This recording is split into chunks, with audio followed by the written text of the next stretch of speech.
Busia. I really think that, and I'm happy that the majority leader is here. Mr. Majority Leader, I would like to make a very special request. If you can discuss with the President and ask him, we actually need a very special commission that would go through the Republic of Kenya and come up with resolutions which are implementable, which will remove the amount of anger and the amount of conflict that exists in our country because of the land question.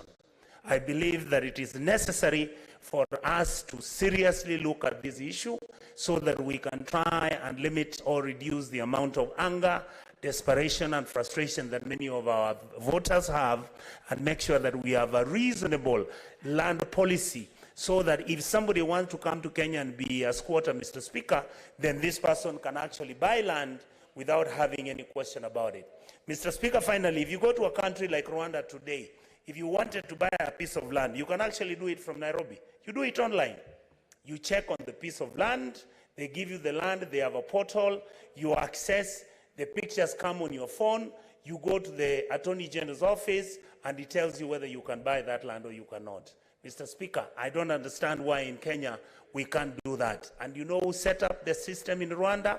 It is Kenyan surveyors and Kenyan engineers. Thank you, Mr. Speaker.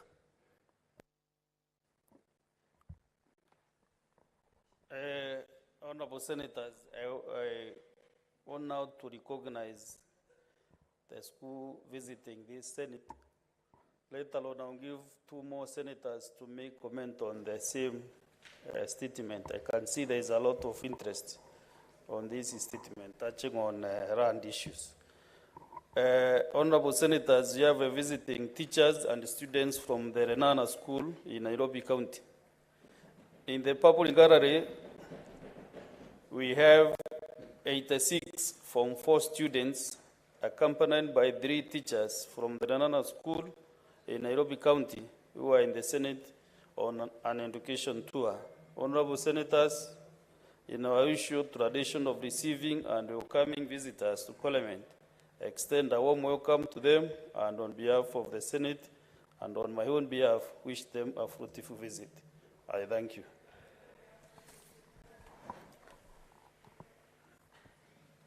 Senator Mugeni Herrick Okongo.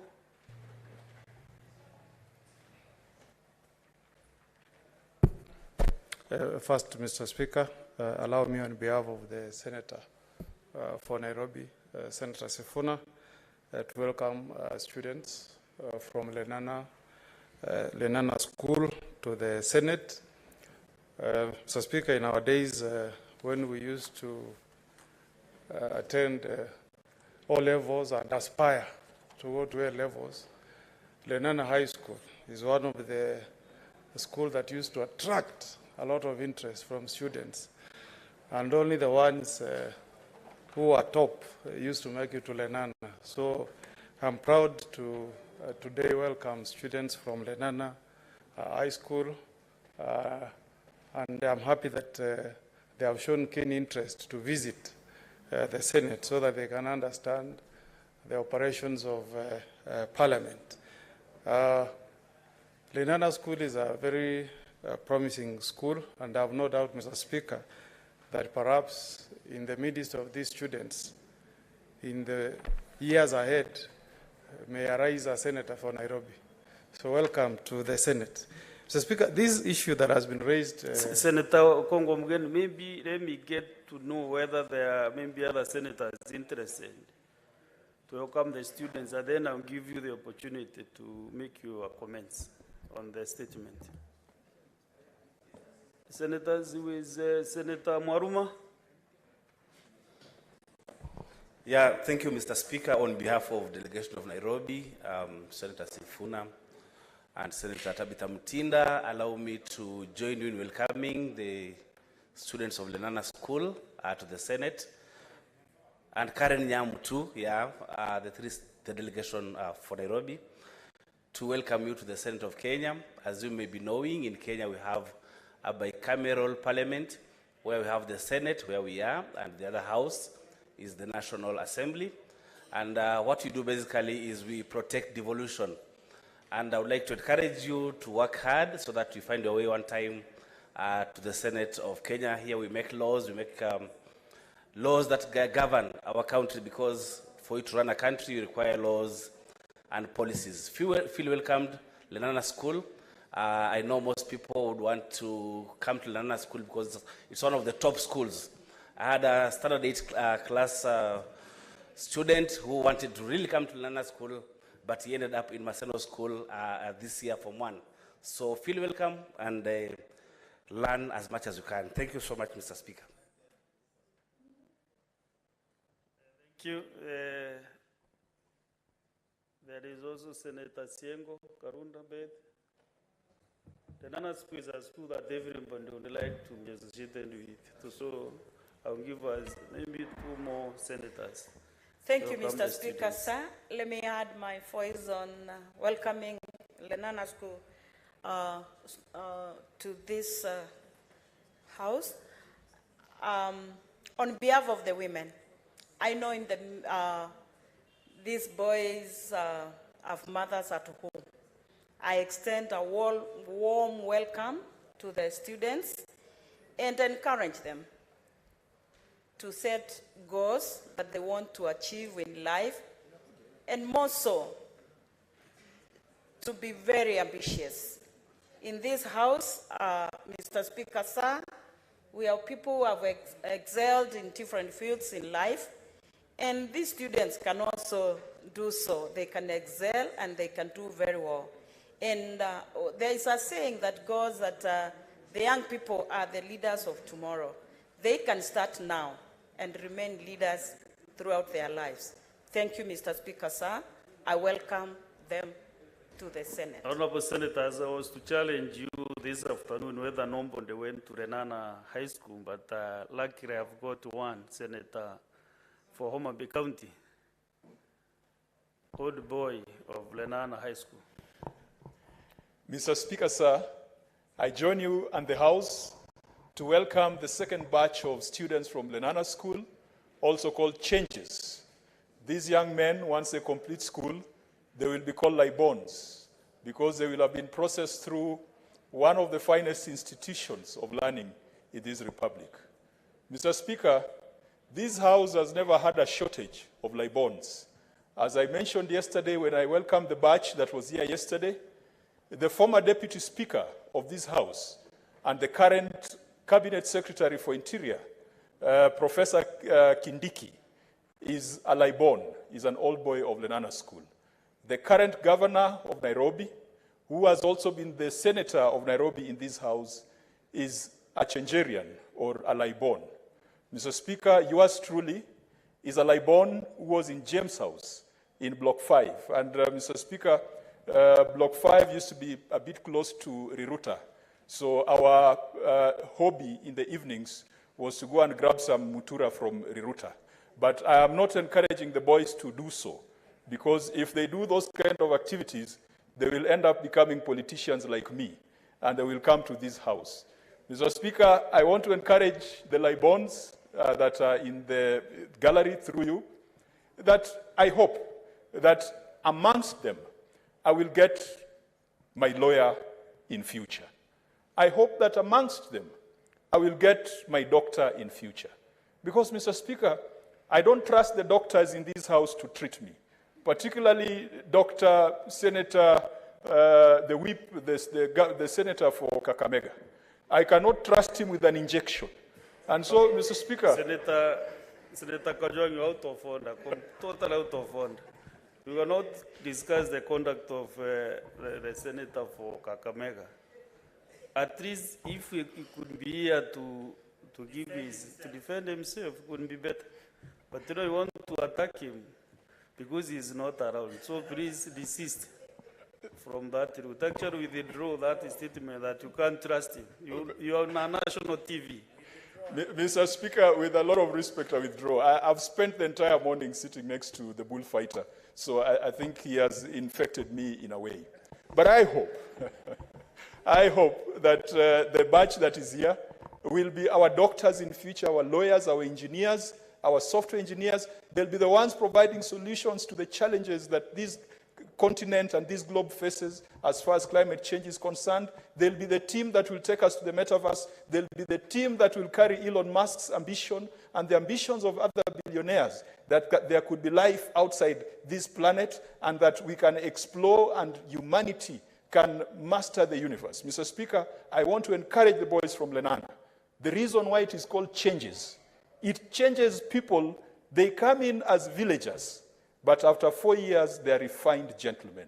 I want to encourage them to change from villagers, not to think of themselves as Luos, Kikuyus, Kambas, because this is a national school that admits boys from all corners of the country, that after 4 years, let them see themselves as Kenyans. And Mr. Speaker, I cannot fail to say this. Lenana is a school that has produced men, real men, not those other men who toss up and down, real men. And that is why Lenana was the best school when it came to rugby, Mr. Speaker, until the schools from Western Kenya came along. And because of the diet that they are fed on, the schools in Western Kenya, they are eating cassavas and yams and such starchy things for breakfast, while at Lenana, they are eating Yorkshire pudding and such exotic things. That is the reason why rugby moved from Lenana School, from St. Mary's School, from Nairobi School. I went to Musingu, where Sifuna went, and went to a few other miscellaneous schools in Western Kenya on account of the diet that they undertake. Mr. Speaker, I finalize by marveling that in this house, in this parliament, Mr. Speaker, I have met alumni of very great schools, Alliance, Stare, I've met Bomerians, I've met people from Kotet, I've met people from all the choice schools, even people from Yale, like Senator Eddie Okech. I am yet to meet in the corridors of parliament, even though I meet a lot of them in the corridors of county assemblies. I am yet to meet someone from Nairobi School who has made it to parliament, Mr. Speaker. Mr. Speaker, Nairobi School is our perennial rival, and on that account, there have been more senators, MPs, cabinet secretaries from Lenana School as compared to those from Nairobi School. Mr. Speaker, I welcome the boys and wish them success in the upcoming exams. Thank you, Mr. Speaker. Senator Kajwang, these miscellaneous schools also have brought the senators to this house. I think I'm one of those who went to the miscellaneous schools. But we thank God. Let us hear Senator Kenyuri Esther, who is closer to them injuries. Thank you, Mr. Speaker. I also want to join my colleague senators in welcoming the students from Changes. Back in my days in high school, I was in the Kenya High School, alias the Bomerians. Those were our brother schools for a very long time until I came out here. So to the boys in Lenana School, you have a very golden opportunity. Kenya is a land of all possibilities, and you've been privileged to be in that good school that other people have not had the opportunity to. And remember, you've actually made it to this Senate, so it's gone down in history. So when you go out there, do not disappoint the rest. And I want to differ with my good senator, Senator Kajwang from Homa Bay, on discouraging you from being politicians. Politics and political leadership needs a test of smart brains with clarity of mind, so that we also change how things are done in these platforms. So before you pursue your other ambitions, I also want to encourage you. I'm a young person like you are. I was in one of those privileged schools from a very humble background, but I've transited all the way to this national platform. So I want to encourage you that you have all the chances you do to explore your abilities and shine in this country, not only in your different careers that you want to take up, but also in political leadership. Education is the only other thing that makes all of us equal. So in this house, you can actually present your ideas so long as you sell your policies well to the people.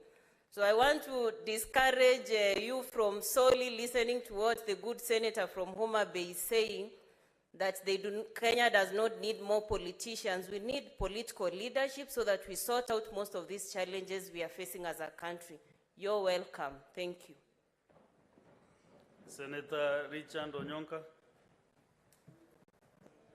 Ndugu Spika, ningependa kusema asante sana kwa kunipa hii nafasi ili nichangie hili jambo la kuwakaribisha wanafunzi wa shule ya upili ya Lenana.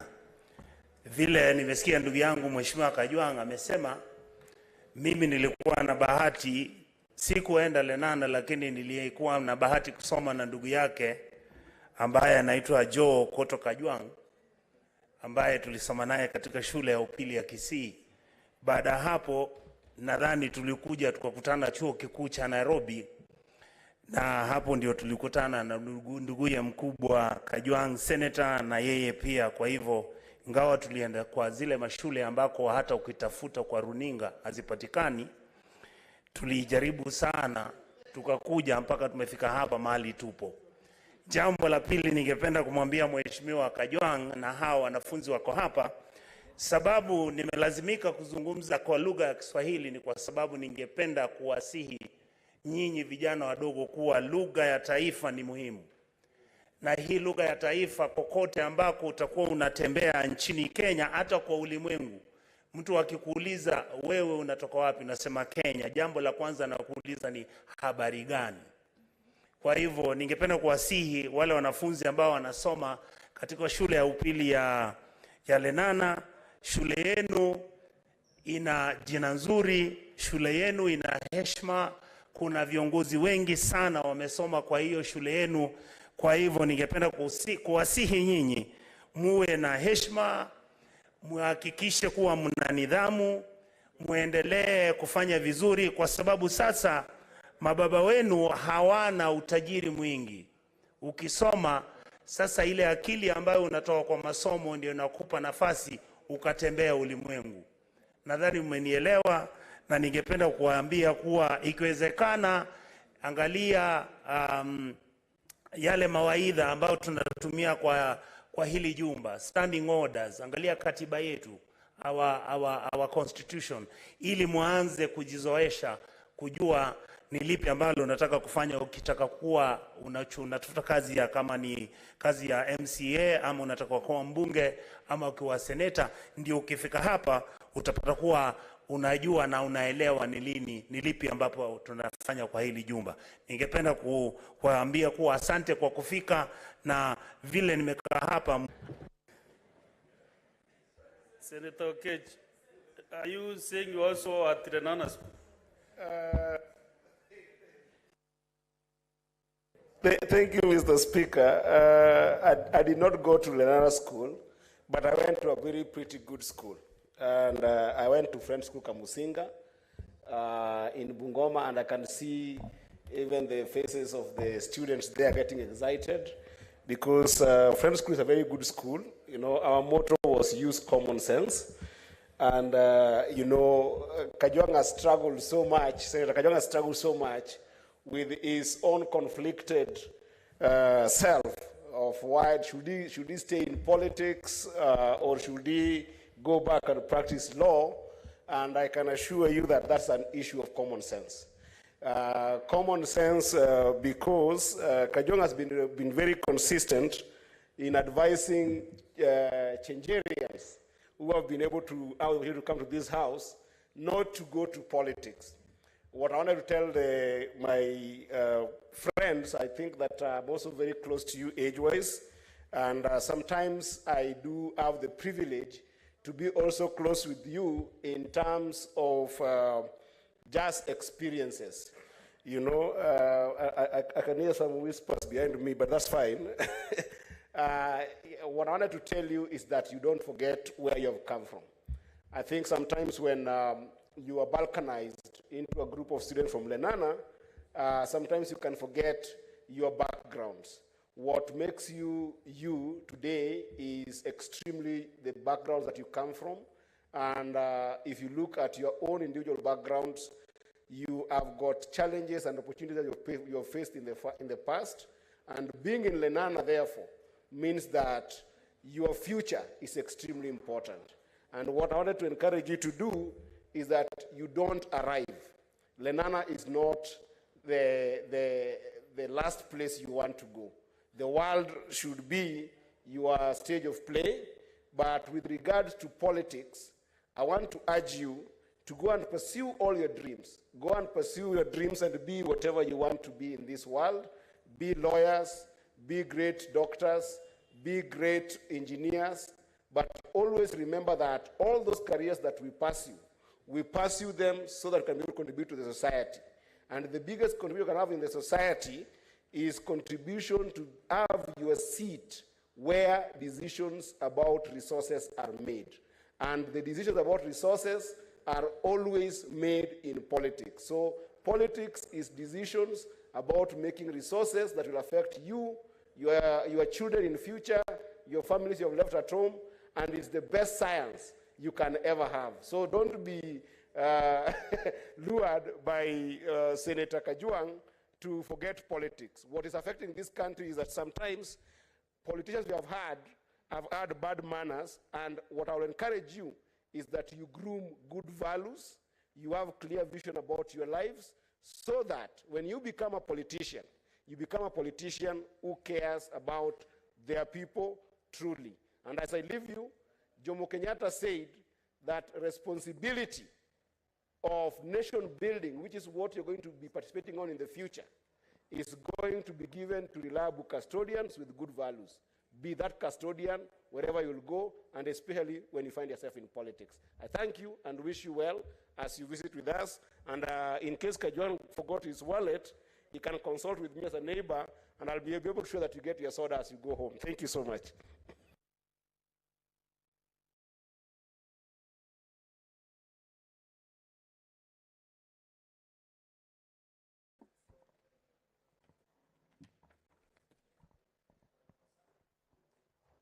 Honorable Senators,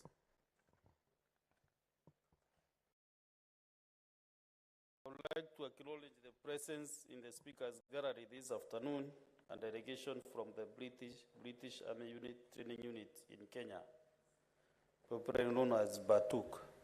The delegation is undertaking a standard tour in the Senate. I request each member of the delegation to stand when called out so that we may be acknowledged in the Senate tradition. 1, Major David Kalawa. 2, Warrant Officer 2, Vesi George. 3, Sergeant Galang Sudesh. Koplo Vakasegu Una. Lance Koplo Parvis Robin. Lance Koplo Lamosa Daniel. Mrs. Eunice Kenywa, Mrs. Jane Oyugi, and the last but not the least, Mr. Brian Ochieng. Honorable Senators, in the usual tradition of receiving and welcoming visitors to Parliament, I extend a warm welcome to the delegation, and on behalf of the Senate and on my own behalf, wish them a fruitful visit. Thank you. Let me give the majority leader to welcome our visitors for 2-3 minutes. Thank you, Mr. Speaker. Mr. Speaker, I join you in welcoming the visiting delegation from the British Army. Mr. Speaker, I am a big fan of the poetry works of Rudyard Kipling, and I love the way he refers to them as Tommies and Bootnets. It's good to have them with us this afternoon, because I know members of the Foreign Relations, National Security and Foreign Relations Committee have gone on a long digging spree many a times this session and previously, Mr. Speaker, to ensure that we have a long-standing relationship between Kenya and the UK, with specific reference to the work that British Army do around the area of Nanyuki, Mr. Speaker, on this specific mission that brings this visiting delegation to this country, Mr. Speaker. Mr. Speaker, if you have been a visitor to Nanyuki, I know you can't be because that's your home area. Therefore, on many occasions, either for one reason or the other, when you're not at home in Meru, you find your way to Nanyuki. But the likes of Senator Eddie Okech and the rest of us who come from the western side of the country, whenever we visit Nanyuki, Nanyuki is testament of the thriving town of Nanyuki, is testament of the good work that this organization continues to do, Mr. Speaker. It's built out of, many businesses have been built out of either trading or any forms of relationship that exist, Mr. Speaker, between the local community and the Batuk organization, Mr. Speaker. And therefore, to have them visit us is a great honor. I know, Mr. Speaker, for a fact that it hasn't been extremely rosy. Last few years, there have been difficulties and difficult conversations. As you'd expect of any human relationship, Mr. Speaker, there are times where things arise, but the most important thing is how you're able to amicably resolve and ensure that the long-standing relationship that Kenya enjoys with the UK continues. I know that our colleagues in the National Assembly did tremendous work in ensuring that before renewing, because this cooperation agreement is renewed, I think almost 3 or every 5 years, but there are certain terms and conditions that were put in place to ensure that you protect both the soldiers and the local community, so that any matters that had previously arisen based on the experience of the previous years, you're able to forestall and ensure that the soldiers that come to Kenya do enjoy their time. If you read, Mr. Speaker, the journals, and I'm a favorite at this, of many soldiers, they give testament of whatever they studied and their experience in Nanyuki and how it impacted on their, later on in their careers as soldiers and army men and women, Mr. Speaker. And therefore, this is a relationship that we need to guard jealously and ensure that it's mutually beneficial to both Kenya and the United Kingdom. Therefore, I do hope, Mr. Speaker, that in the duration of their stay, they will get to enjoy and learn all that there is to learn about this parliament. If they have many other questions, they're always welcome to interact with members of parliament that are here, the senators that are here, and those that are of the National Assembly, so that they can have a fulfillment of what they sought to do when they set on their calendar and programs to visit Parliament of Kenya this afternoon, Mr. Speaker. So I join you on behalf of our colleagues and all senators in the House this afternoon to welcome them and wish them a fruitful stay. Thank you, Mr. Speaker. Thank you. Let us have the chairperson, Standing Committee on National Security and Foreign Relations. Not on this one. Yeah? Not on this. Okay, Senator Lelegwe, Steve Lumbesi. Thank you, Mr. Speaker. I join you and the Majority Leader and the rest of my colleagues to welcome the British Training Unit officers to the Senate. Mr. Speaker, sir, the British Training Unit is also a unit that trains in Samburu. And I wish to thank them and appreciate their efforts in working with the communities in Samburu and making sure that the marginalized communities get services. And I appreciate the good services they are giving the people by providing them water, building schools, and also doing medical camps to offer services, medical services to those communities. And these communities have been forgotten a long time ago by governments of Kenya, and I thank them because they're really doing good work in the communities. One thing that I need to urge them is that when they do this corporate social responsibility, which they are doing in Samburu and other parts of Kenya, is they should make sure that they involve the communities and also the leadership in those regions. And I appreciate because they have been inviting the leadership of the counties they operate in, and when they are making their decisions, and I encourage them to be making such decisions so that we make sure that communities get services and also they get humble time in doing their trainings in those regions. Thank you, Mr. Speaker. Thank you. I had promised to give one more senator to make a comment on the statement by Senator Otsosi. So let me keep my promise. Senator William Cheptumo. Thank you, Mr. Speaker. Mr. Speaker, I rise to support the statement by the Senator Osotsi on the issue of decassetment. Mr. Speaker, if you listen to all the members who spoke to this particular statement, it's like this is a challenge that is arising in almost every county. In fact, all the members who spoke to this statement have very specific issues and concerns in their counties. And Mr. Speaker, I would like to agree with the other members who say that I think there is need for the committee to look at this more holistically. I heard Honorable Onyonga requesting the majority leader to speak to the president about this issue. I think that is not the way to go. Mr. Speaker, the procedure normally is that these are matters that this House can take up, and in our counties, and they go to the ministries, the ministry in charge, then they do what we normally call the cabinet memoranda, then the cabinet approves, then it now comes to the House for adoption or for approval. So I want to agree. In Baringo, for example, Mr. Speaker, we have several schools and institutions which are actually built in those areas that are considered as forest areas. But practically speaking, Chair or Speaker, those are several acres of land, you know, in schools, in colleges, and so on.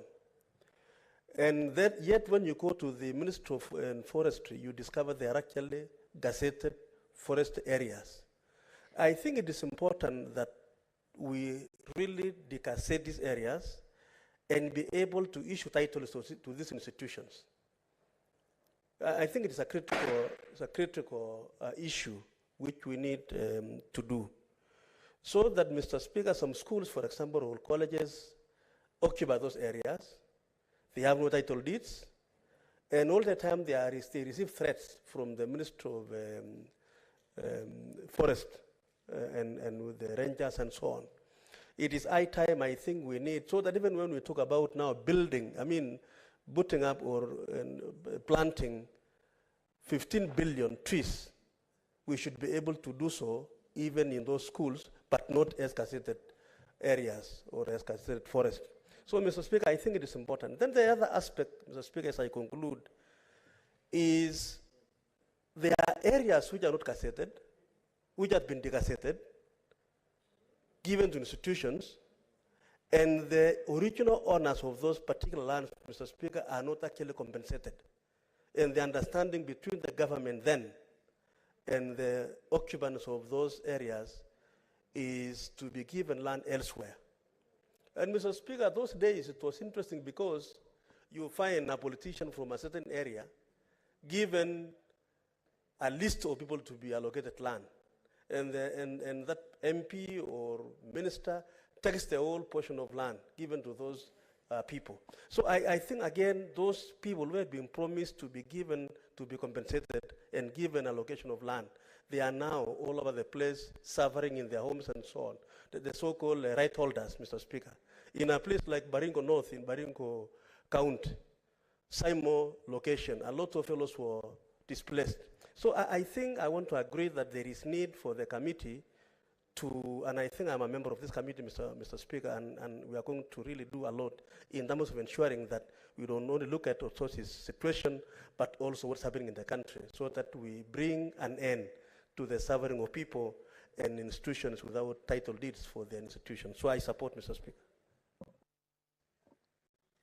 Let us get the last statement from Senator Christo Asige.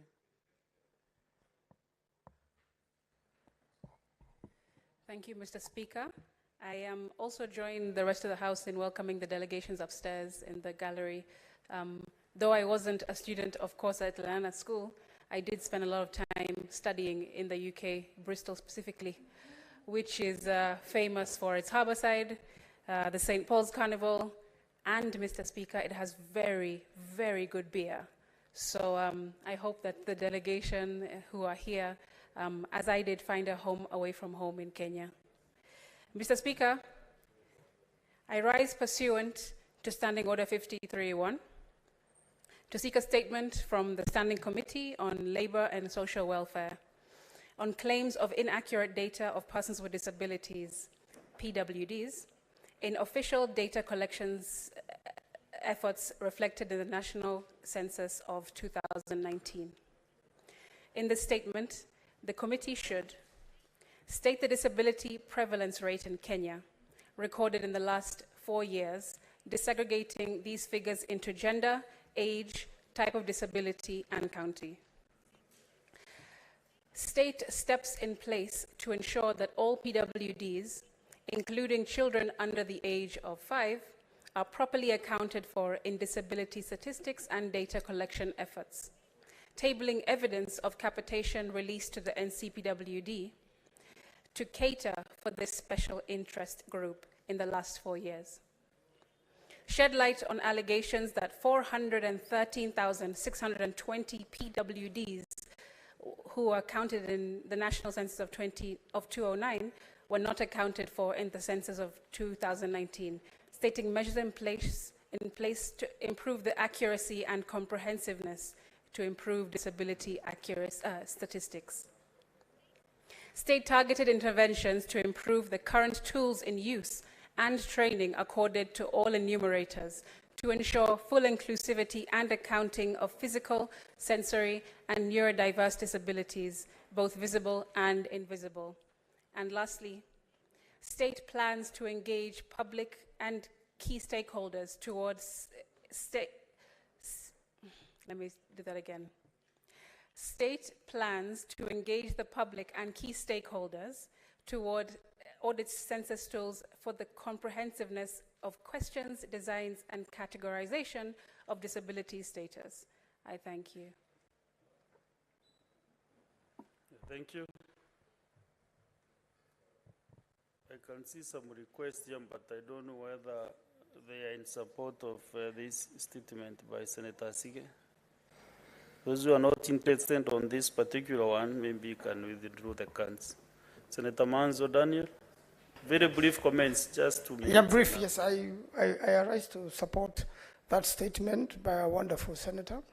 I want to say that the place of people with a disability in this country has been left without proper legal structures at times, whether they fall under national or county, and it's really been hard. But what I want to urge the senators and members of parliament is to give them a special place. Like you see, part of my employees, I have taken 1 or 2 people with disabilities, one way of helping them and encouraging them. I have an adult who looks like a 7-year-old man, but is an adult who works for my office. And we really need to support the cause of the people with disability, make sure that the ones who are hidden in the villages are produced, are come out and are able to participate, are able to go to school. And I believe there's a wonderful senator who is very well learned and is able to become a senator. All these people have a chance and are able to are very much able to do whatever a normal person can be able to do. So I support, and also Speaker, allow me to welcome the delegations and say that I went to Starehe Boys Center, where we were brought up by a British soldier, a former British soldier, who brought up 15,000 poor boys who are big-time people in the world today. And I was also privileged to have my fees paid by Princess Anne, the daughter of the Queen of England. I thank you.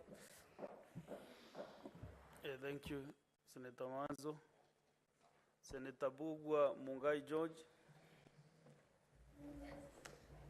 Thank you, Mr. Speaker. I rise here to support the statement by Senator Sige. And on the onset, want to state that, Mr. Speaker, data is everything. And because of the inaccurate statistics for the persons with disabilities in this country, the resources allocated to that sector have been dwindling over the years. And we are unable to get the services which are enshrined in the constitutions for persons living with disabilities because of the inaccurate data. So, Mr. Speaker, I support so that this sector can get what is rightfully theirs. Thank you. Senator Baz Sheikh Mohammed. Thank you, Mr. Speaker. I support the statement from Honorable Sige. Mr. Speaker, you know this well, this country, we have so many disabled, but however, services and all the work given to them is not actually adequate, and most instances have been neglected so much. It's a high time that this country should take serious and give a quota, as they have already, already enshrined in the Constitution, that the disabled, actually disability is not an inability. That actually shows Honorable Sige is perfectly in this house as a representative of the disabled group. And you can see how she contributes every day. And it's very, very active. And I want to congratulate her on that. It's a high time that we need to give space, we need to support the disabled, that we need to give them enough resources so at least they can be able to contribute in the national work, national required functions that they're able to do. I remember when I was when I was a member of parliament, I built a school for the disabled, especially for the deaf.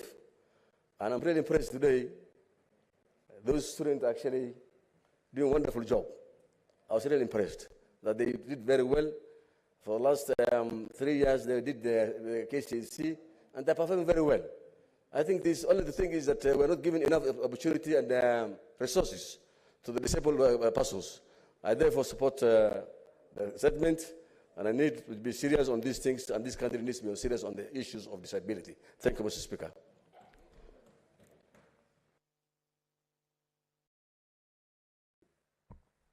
Thank you. The last one, Senator Sengo Karunda Beg.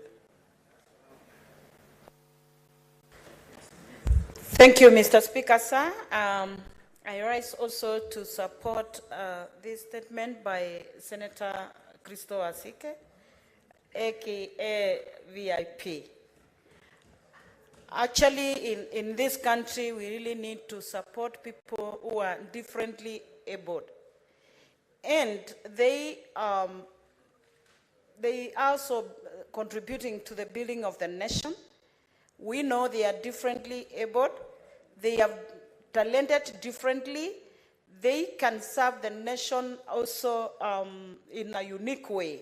So we need to support them at both levels, at the national government, the county governments, and if actually a fund could be put forward to support them differently. Yesterday, Mr. Speaker, sir, I just wanted to know as the argument is going forward about CDF, about GAF for the women reps, and also the kitty for senators. Can we also have a kitty for people living with disability in this country? This will support and encourage many to take leadership at different levels. I support the statement, Mr. Speaker, sir. Thank you. Senator Madago Jackson. Thank you very much, Mr. Speaker. Mr. Speaker, I rise to support the statement sought by Senator Asike on the issues of persons with disability. Mr. Speaker, without proper data, it will be impossible for this country to be able to plan effectively for persons with disability. And Mr. Speaker, when you see statistics that are not consistent, it means even government interventions that are supposed to go towards supporting persons with disability in this country will be so inconsistent and doesn't make any meaningful progress, Mr. Speaker. Mr. Speaker, I therefore rise to support the statement by Senator Asige that through the Kenya National Bureau of Statistics, they need to supply proper data of persons with a disability. And Mr. Speaker, as I rise to support this statement, we also want to encourage families in this country, Mr. Speaker, who have persons living with disability or children with various disabilities, to make sure that those children are brought to the fore and are given opportunity to access education. We know in some cultures in this country that when people have children with disability, there's a tendency to hide those children, and probably that is also what would contribute to them not being counted during the census. But we want to urge Kenyans of all walks of life that having a child with disability does not mean that that child cannot make any meaningful contribution to this country.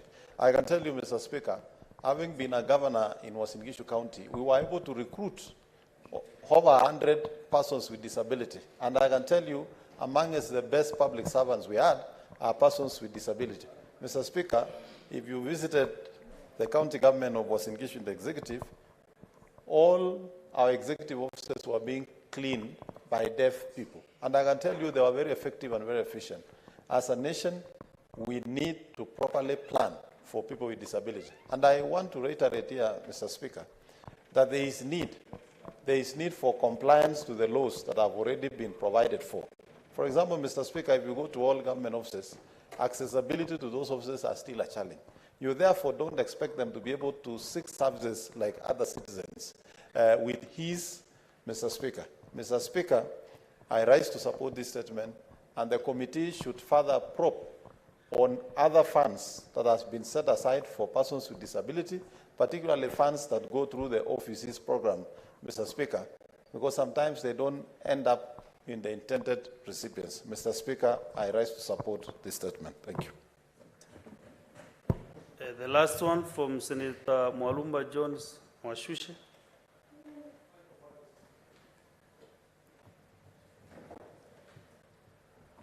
Senator Mwaruma.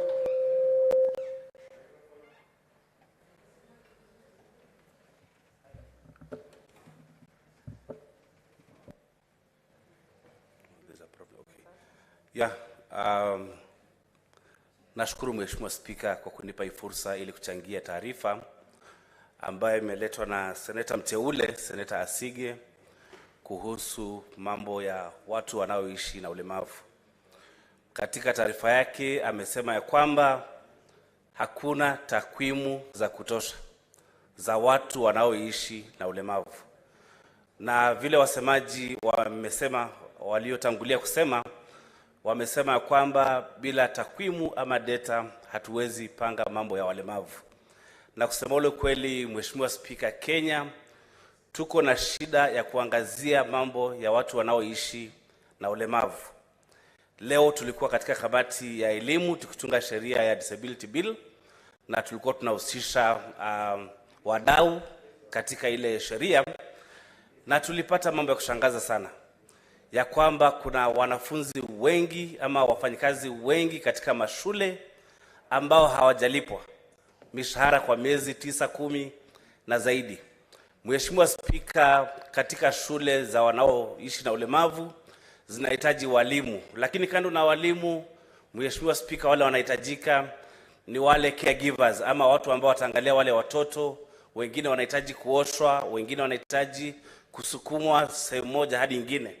Kwa hivyo tutaangalia hii taarifa kwa undani, na naomba kamati ya Labor na Social Welfare iangalie kwa undani, kwa sababu wakati wa bunge la 12 tulisukuma sana ile Ministry ya Labor na Social Welfare ipate kupata takwimu za kutosha na kuandikisha wale wote wanaoishi na ulemavu na kuhakikisha ya kwamba wameenda shuleni.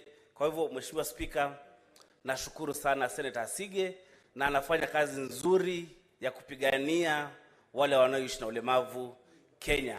Tutangojea hiyo ripoti ambayo itakuja kutoka kwa hiyo kamati, na najua mambo ya walemavu yatazidi, lakini hasa katika kila kaunti tupate takwimu ama data ya kutosha ya wale ambao wanaishi na ulemavu na zile pesa ambazo wanahitaji kupata kama kwa inua jamii wote wawe wanaweza kupata.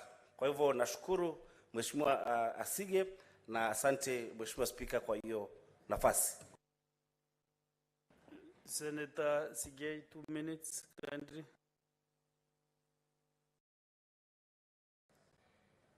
Thank you, Honorable Speaker, for this opportunity. I would like to also add my voice to the statement by the Honorable Senator Asige. Mr. Speaker, when we speak about the inaccuracy of the data about persons living with disability in this country, it is not only a matter of subject which speaks into the Social and Labor Committee. Mr. Speaker, the latest census that we had in this country has got a percentage of 2.2% of people living with disability. That translates to 0.9 million people. Failure to have an accurate data in itself, Mr. Speaker, affects the inability of the government of the day and any other government institution, whether at the county level or at the national level, to mainstream and operationalize the demands that persons living with disability are required. Mr. Speaker, in 2018, there is the Global Summit where the government of Kenya undertook to implement and mainstream services, rights, and entitlements to persons with disability. And it is going to be very unfortunate because there is no way we can implement those commitments if we do not have the appropriate and accurate data on persons living with disability. I want to appreciate my colleague, Sister Senator Asige, for taking it up and also championing the rights of people living with disability. And in this case, I want to encourage the Labor Committee, whose responsibility this statement has been given, to ensure that it goes beyond just getting the data, but also going to confirm that that data is a representation of the people from the youngest to the person who is in their sunset years and they are disabled and they need the support of the government of the day. Mr. Speaker, I support and I thank the Honorable Senator Sige for the bold step that she took. Thank you. Honorable Senators, the time allocated for statements is over. Actually, you are hinting into the other businesses time. So I kindly request the two senators who have put their requests maybe to take 1 minute each kindly. Senator Onyonka. I would like to thank you, Mr. Speaker, for giving me the minute to speak. I am actually humbled to listen to what my brother Counsel and Madam Asige have raised about this matter. And I would like to raise this issue with the Labour Committee in this Senate to make sure that when they begin to pick views and they're beginning to engage, they involve as many of us as possible, because many of our counties, Mr. Speaker, don't have any data, information, and anything to do with people with disability until when the campaigns come. That's when we just call them and meet them around. I think we need to be more serious and let us take these challenges very deeply because they're affecting our people. Thank you, Madam Asige, for being a very good example of somebody who's been nominated to represent that community. Thank you. Thank you, Senator Professor Kamal Jepkoech. Thank you, Mr. Speaker, for allowing me the 1 or 2 minutes to add my voice to the statement that was raised by Senator Asike. I want to thank her for doing this. Mr. Speaker, it is true that data doesn't seem to be correct. Not just the data of the people with disabilities, but even children with disabilities. Mr. Speaker, there has to be a way in which we can know our children from when they are young. And as the committee looks at that, let them also look at our schools, because some schools register children one term, the next term they have new children, they don't have other children. I think this question is very important because it's going to open our minds on which solutions we should really be dealing with, or how we are going to approach this. because we also know, Mr. Speaker, that the issue of disability has been associated with witchcraft and has been associated with so many other things. Such that people are embarrassed, some children are being locked in rooms, some children are being closed. So looking for data is going to be a very challenging thing, but we want to look for ways in which we can get to know who actually our disabled children people are. Finally, Mr. Speaker, we need to actually ask ourselves, is this the responsibility of a mother who gave birth to a disabled child, or it should be the responsibility of a nation that receives tax? We need to see how we can move that burden away from the parents, because, Mr. Speaker, you realize that if you have 4 children and one of them is disabled, you'll spend 50% of your time with the disabled child and 50% for the other 3 children, which means there are many challenges. Thank you, Mr. Speaker.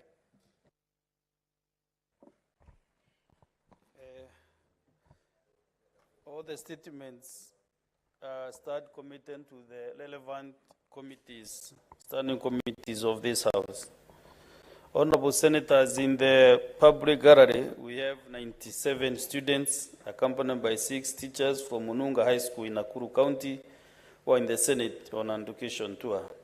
Honorable Senators, in our usual tradition of receiving and welcoming visitors to Parliament, I extend a warm welcome to them, and on behalf of the Senate and on my own behalf, wish them a fruitful visit. Thank you.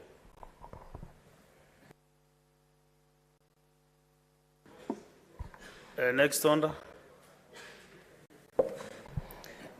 Order number 8, the Natural Resources Benefit Sharing Bill, Senate Bills number 6 of 2022, second reading division.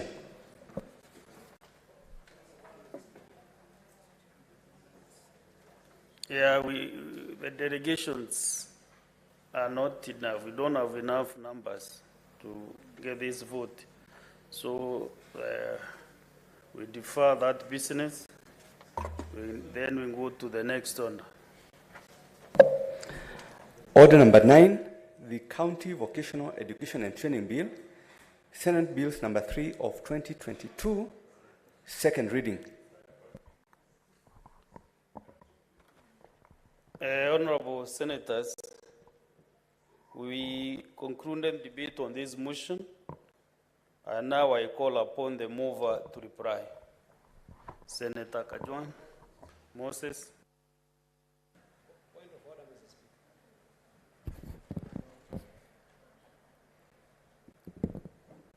Mr. Speaker,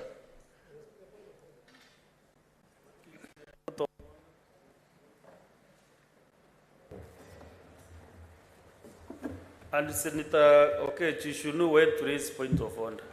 I think the Speaker, Right Honorable Amason Kingi, has given very clear directions on when to raise a point of order. A point of order is raised when another member is contributing to anything, not just any time you raise point of order. What is which chair standing order and what is out of order?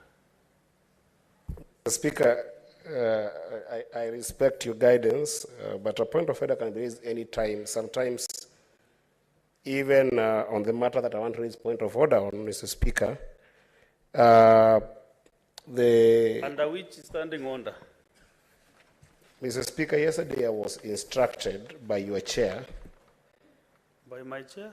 Yes, by the chair, by the Speaker, that today, at the beginning of the business of this House, I was supposed to present evidence on the motion that I brought yesterday in this House with regards to the issue of national security in the country.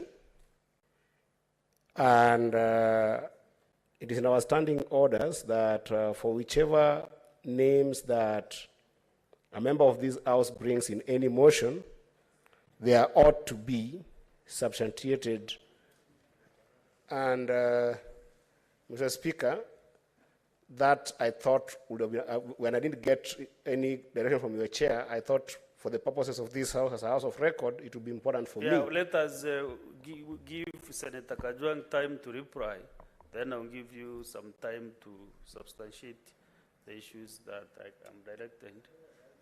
There are some issues that you want to be substantiated. Thank you, Mr. Speaker. Senator Kajwang, let us conclude with this motion first.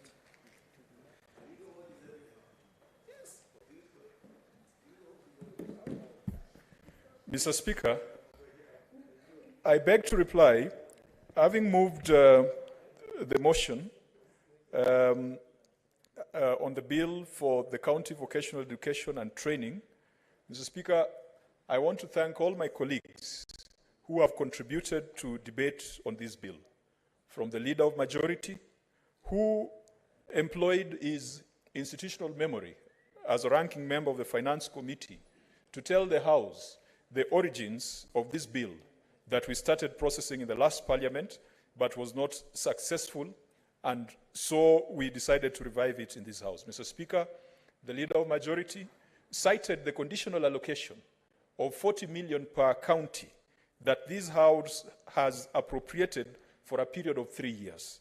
And we had realized that counties were receiving that money, and yet we didn't have a very good framework that would separate village polytechnics and homecraft centers from the purview of the TVET authority. Mr. Speaker, several other members contributed to the debate on the bill.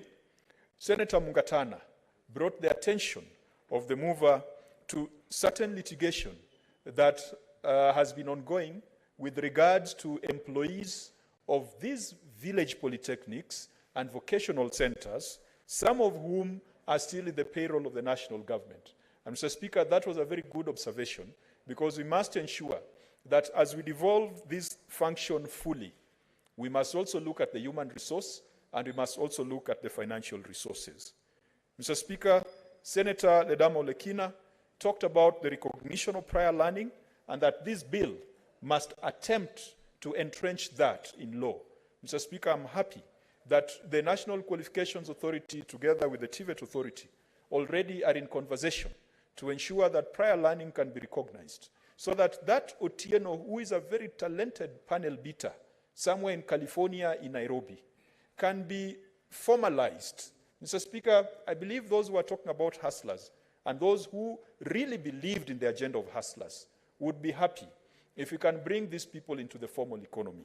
And that can be done through recognition of prior learning, so that our experienced and our expert painters, experienced and expert mechanics, experienced and expert masons who do not have any certification can be recognized on their prior experience, and that can now allow them to tap into jobs in county governments and jobs in the formal sector.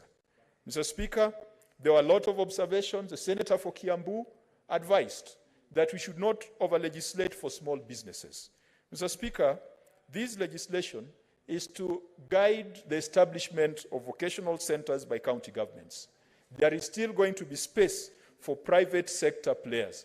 And Mr. Speaker, when it comes to vocational training, the private sector has played a very, very important role.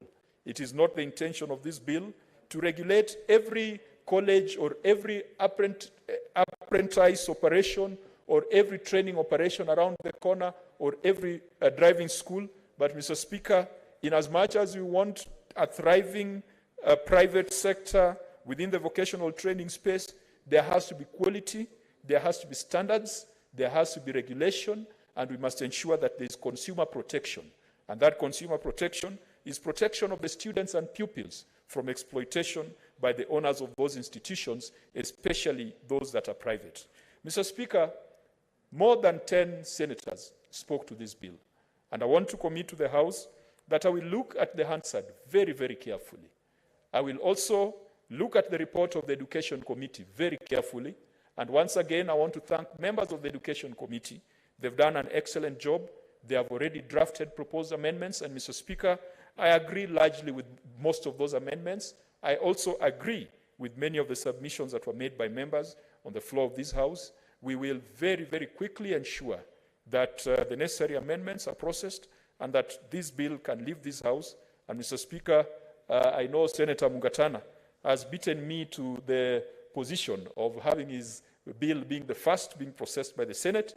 It doesn't matter. His bill is extremely important. This is extremely important. We should be seen to be sending legislation to the National Assembly, legislation that goes beyond those that are prescribed in the Constitution, like DORA and CARA. And I want to encourage my colleagues with private members' bills also to follow suit so that we can flood the inbox of the National Assembly with legislation that is meant to make devolution work. Mr. Speaker, I beg to reply, and pursuant to Standing Order 66.3, I beg that the putting of the question be deferred to a later date. Thank you, Mr. Speaker. Okay, thank you. Permission granted. So we go to the next order. No, Senator Okech, where is he now to prosecute his matter? Senator Okech, you have the floor.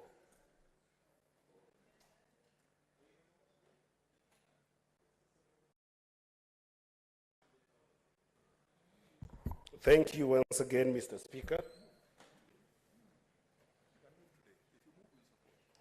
Mr. Speaker, yesterday I did bring a motion on under Standing Order number 37 on a matter of national importance, namely the deteriorating security situation in the country.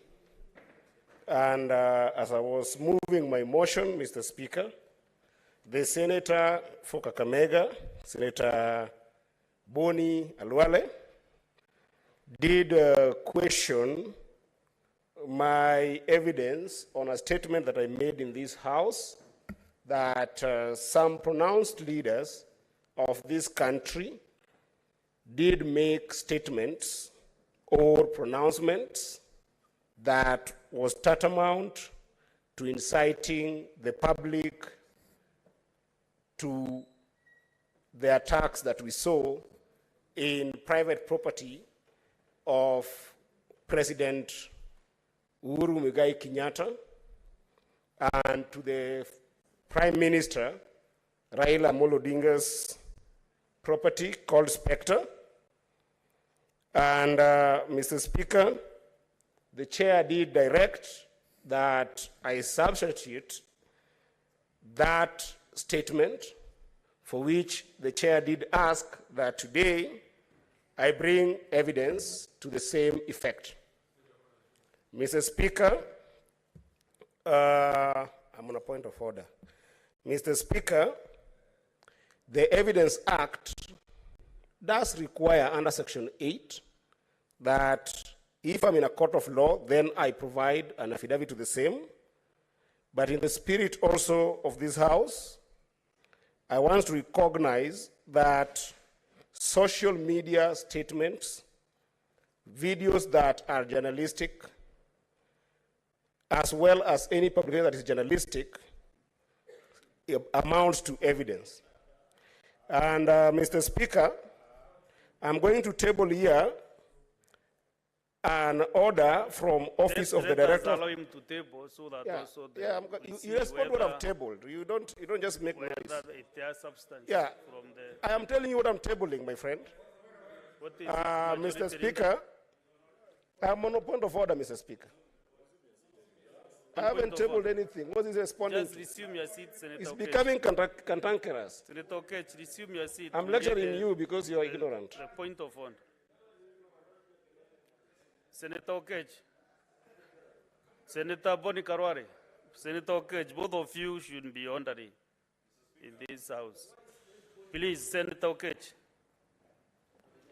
Mr. Speaker, I rose on a point of order to draw your attention to the fact of the requirements of Standing Order number 105, responsibility for a statement of fact. That's a standing order upon which Eddie was challenged. So far, Senator Eddie has spent 5 minutes, almost close to 10, explaining absolutely nothing, Mr. Speaker. If you read the provisions of Standing Order number 105, there is no justification or there is no requirement upon the senator to give an explanation of anything. All Senator Eddy needs to do, Mr. Speaker, and you need to read 105.2, is to say, Mr. Speaker, I hereby table the evidence, lack of which he is supposed to withdraw.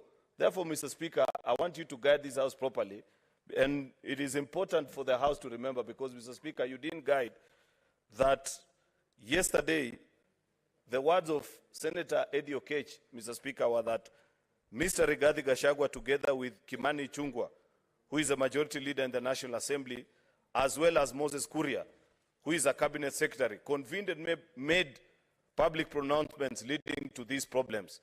They made public pronouncement to the extent then he was interrupted by a point of order. Therefore, Mr. Speaker, reading Standing Order number 105.2, can you guide that Senator Eddy Okech without telling us long stories that are not useful at this point?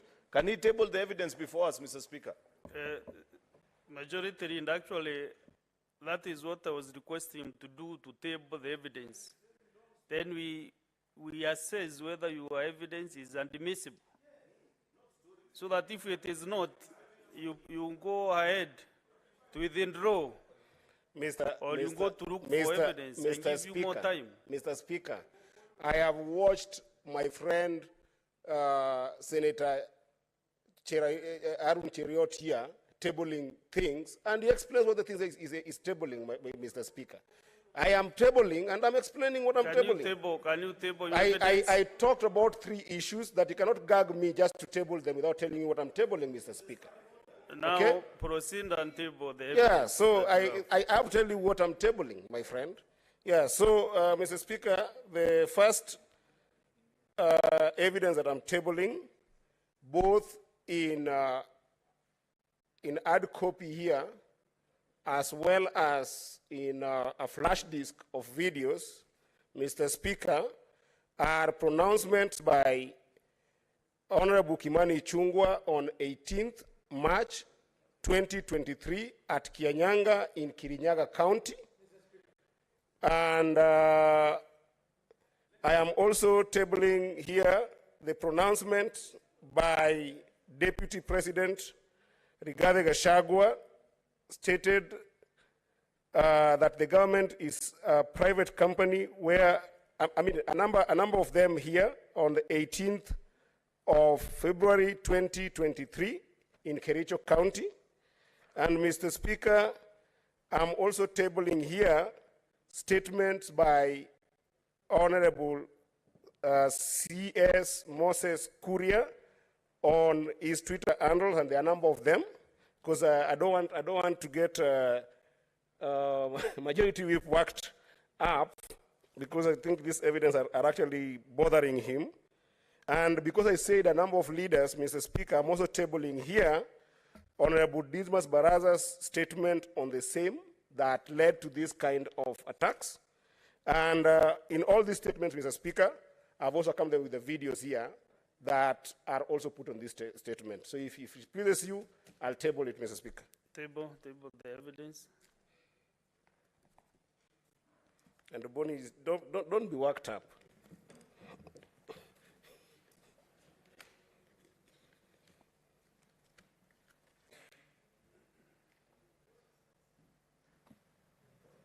So as we scrutinize your evidence, we continue with the business of the day. No, wait. Next order. I'll see you next time. I'll see you next time. No, at this point you cannot raise a point of order, kindly, Senator Medo. Next order.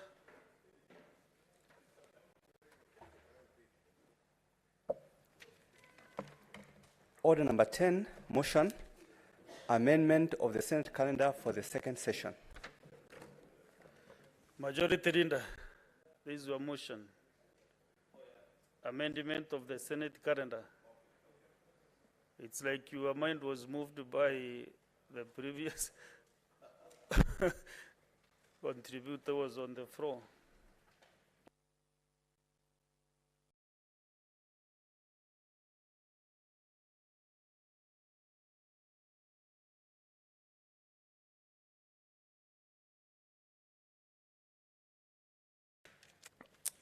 Mr. Speaker,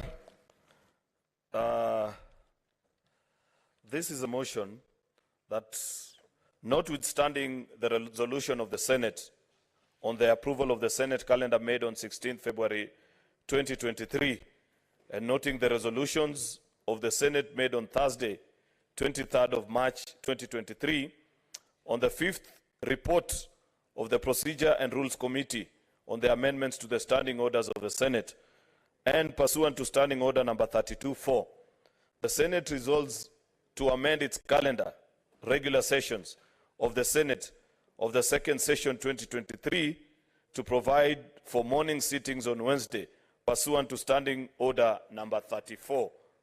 Mr. Speaker, sir, this is not the first time that the Senate will be sitting on Wednesday mornings. You will recall, Mr. Speaker, that previously we've had sessions where on Wednesday morning the Senate met and transacted business. But over the course of time, when it became clearly evident, Mr. Speaker, that members were more keen on being before committees in the morning hours of Mondays, Tuesdays, Wednesdays, Thursdays, and sometimes even Fridays, then as a House we did resolve, Mr. Speaker, to have our sittings just be on Tuesdays, Wednesdays, and Thursdays, from 2:30 to 6:30, unless the House is otherwise moved, Mr. Speaker. But since this House has now adopted, Mr. Speaker, the provisions of the Standing Order in agreement to what our Procedures and Rules Committee proposed before the House to provide for Cabinet Secretaries to appear before this House, Mr. Speaker, we want to propose additional time for the Senate to meet so that we do not interrupt the Tuesdays, Wednesdays, and Thursdays 2:30 that is mostly otherwise filled up, Mr. Speaker, either considering motions on various issues that are topical to the country, or statements that are being brought by members, Mr. Speaker, or bills, such as the bills that you want to consider this afternoon, Mr. Speaker. Therefore, it is in good order that I requested the SPC, and they agreed with us, that we move this motion to allow that the Senate does meet every Wednesday, and the questions as provided for in the motion that we moved here, Mr. Speaker, to provide for different cabinet secretaries to be notified way in advance of time, the questions that they shall be asked, so that members can show up in this House, Mr. Speaker, and we agree, depending on how the first 2 or 3 sessions will go, the length of time that you're going to spend, Mr. Speaker. These are things that we said that once we begin on the exercise, and depending on the interest of members and the questions and the issues that are arising from the constituents that we represent in this House, Mr. Speaker, we shall be able to determine how many, for example, cabinet secretaries we can have in a single Wednesday afternoon, and depending on the issues that have been brought before us. Mr. Speaker, therefore, this is a fairly straightforward matter. I do not see why anybody, Mr. Speaker, for whatever reason, will have a problem with it. But of course, I do not want to preempt debate. I want to leave it to the wisdom of the House to either agree with us, either as proposed or together with an amendment, Mr. Speaker, so that this House can meet on Wednesday mornings and consider, Mr. Speaker, that there is business that is actually long-standing and pending. Part of what we could do, Mr. Speaker, and we will be suggesting this to the Senate Business Committee, is that if you look through our order paper, Mr. Speaker, this afternoon, there are almost 10 to 20 motions that have been proposed by various colleagues, which, because of the nature of how we transact business in this House, unfortunately, we have not been able to consider them. Some of these motions have been on the order paper for almost 3 or 4 months, and it's not right, Mr. Speaker. Part of what we could do on those mornings of Wednesday, Mr. Speaker, if you find that we have met and we have concluded on the business and members are satisfied that the business that had been slated earlier, our Cabinet Secretary has responded sufficiently, or asked for additional time, Mr. Speaker, to find better answers to bring before the House, we could as well consider other long-standing businesses that are before the order paper, Mr. Speaker, so that we don't have this practice where colleagues are proposing motions. I don't believe it is out of idleness, Mr. Speaker, or just for want of to fill up the order paper that colleagues proposed motions before us. Therefore, it's unfair that we have kept some of these motions on the order paper for more than a month or two, Mr. Speaker. So giving the Senate additional time to meet means actually we shall be able to transact more business, Mr. Speaker, as a House. And therefore, I want to request colleague senators to agree with this proposal so that we can quickly be able to conclude on this business and move on to additional business. Of course, Mr. Speaker, I do know, and I want to appreciate your guidance yesterday, Mr. Speaker, because there had been an erroneous interpretation that by cabinet secretaries appearing before this House, Mr. Speaker, in a gathering of the plenary, that they are not required to appear before the committees as expected by Article 153 of our Constitution. I appreciate, Mr. Speaker, that yesterday you gave clear guidelines that cabinet ministers will still appear before our committees of parliament, the committees of Senate, Mr. Speaker, to respond to other ordinary business that was pending or that will arise in the course of members of the various committees going about their duties, Mr. Speaker. That lays to rest that particular matter. Therefore, Mr. Speaker, given that this is a fairly straightforward matter, I do not intend to be long about it because I believe it's something that colleagues can read, understand, and appreciate it. With those very many remarks, Mr. Speaker, I beg to move and request that the Senator for Kakamega, the Dr. Boni Halwale, to second. Thank you, Mr. Speaker. Senator Boni Karwale.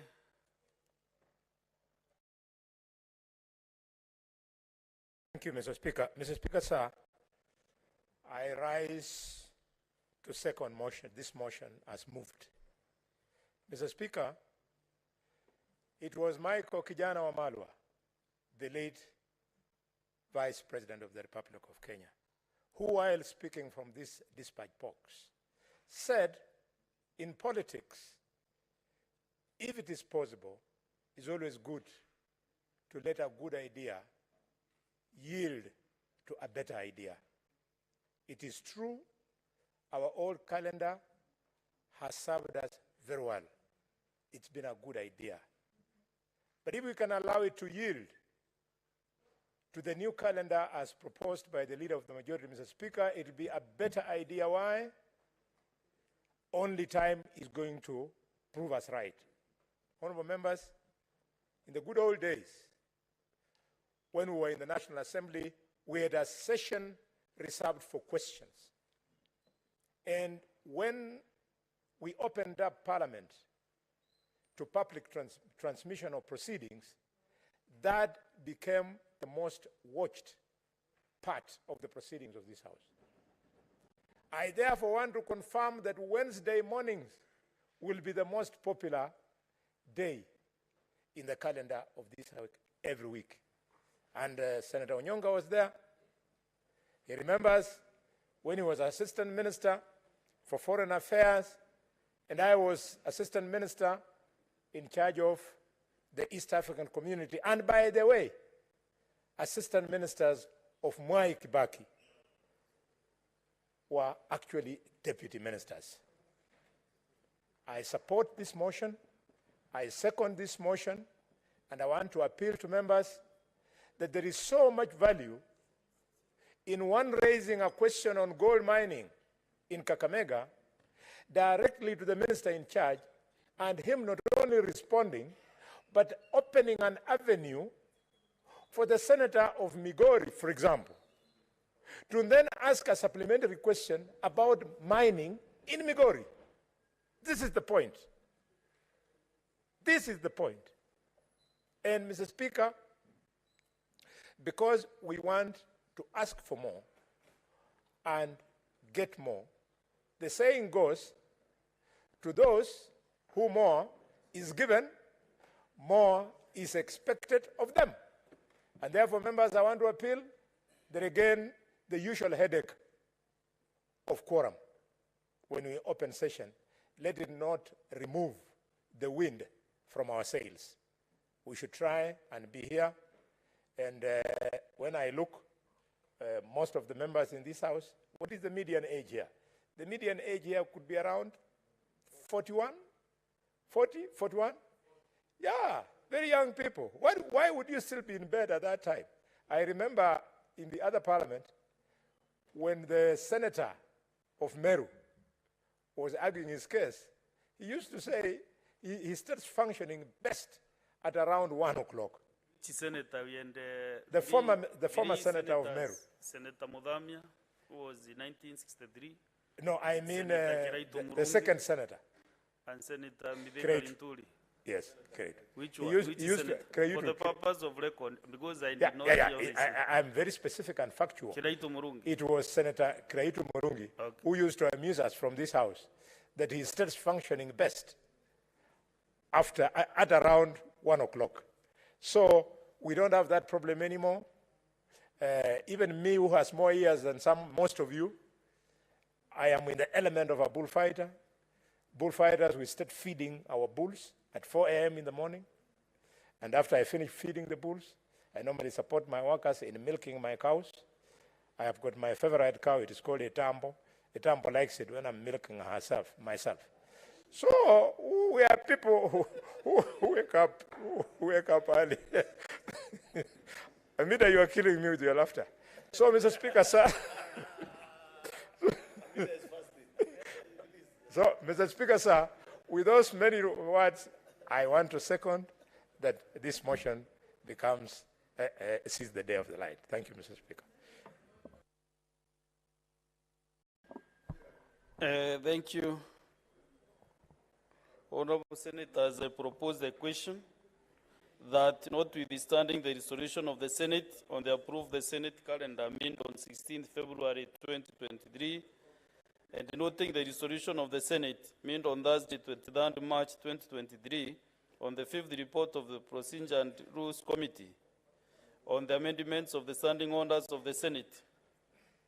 And pursuant to standing order 32.4, the Senate resolves to amend its calendar regular sessions of the Senate for the second session 2023 to provide for morning sittings on Wednesdays pursuant to standing order 34.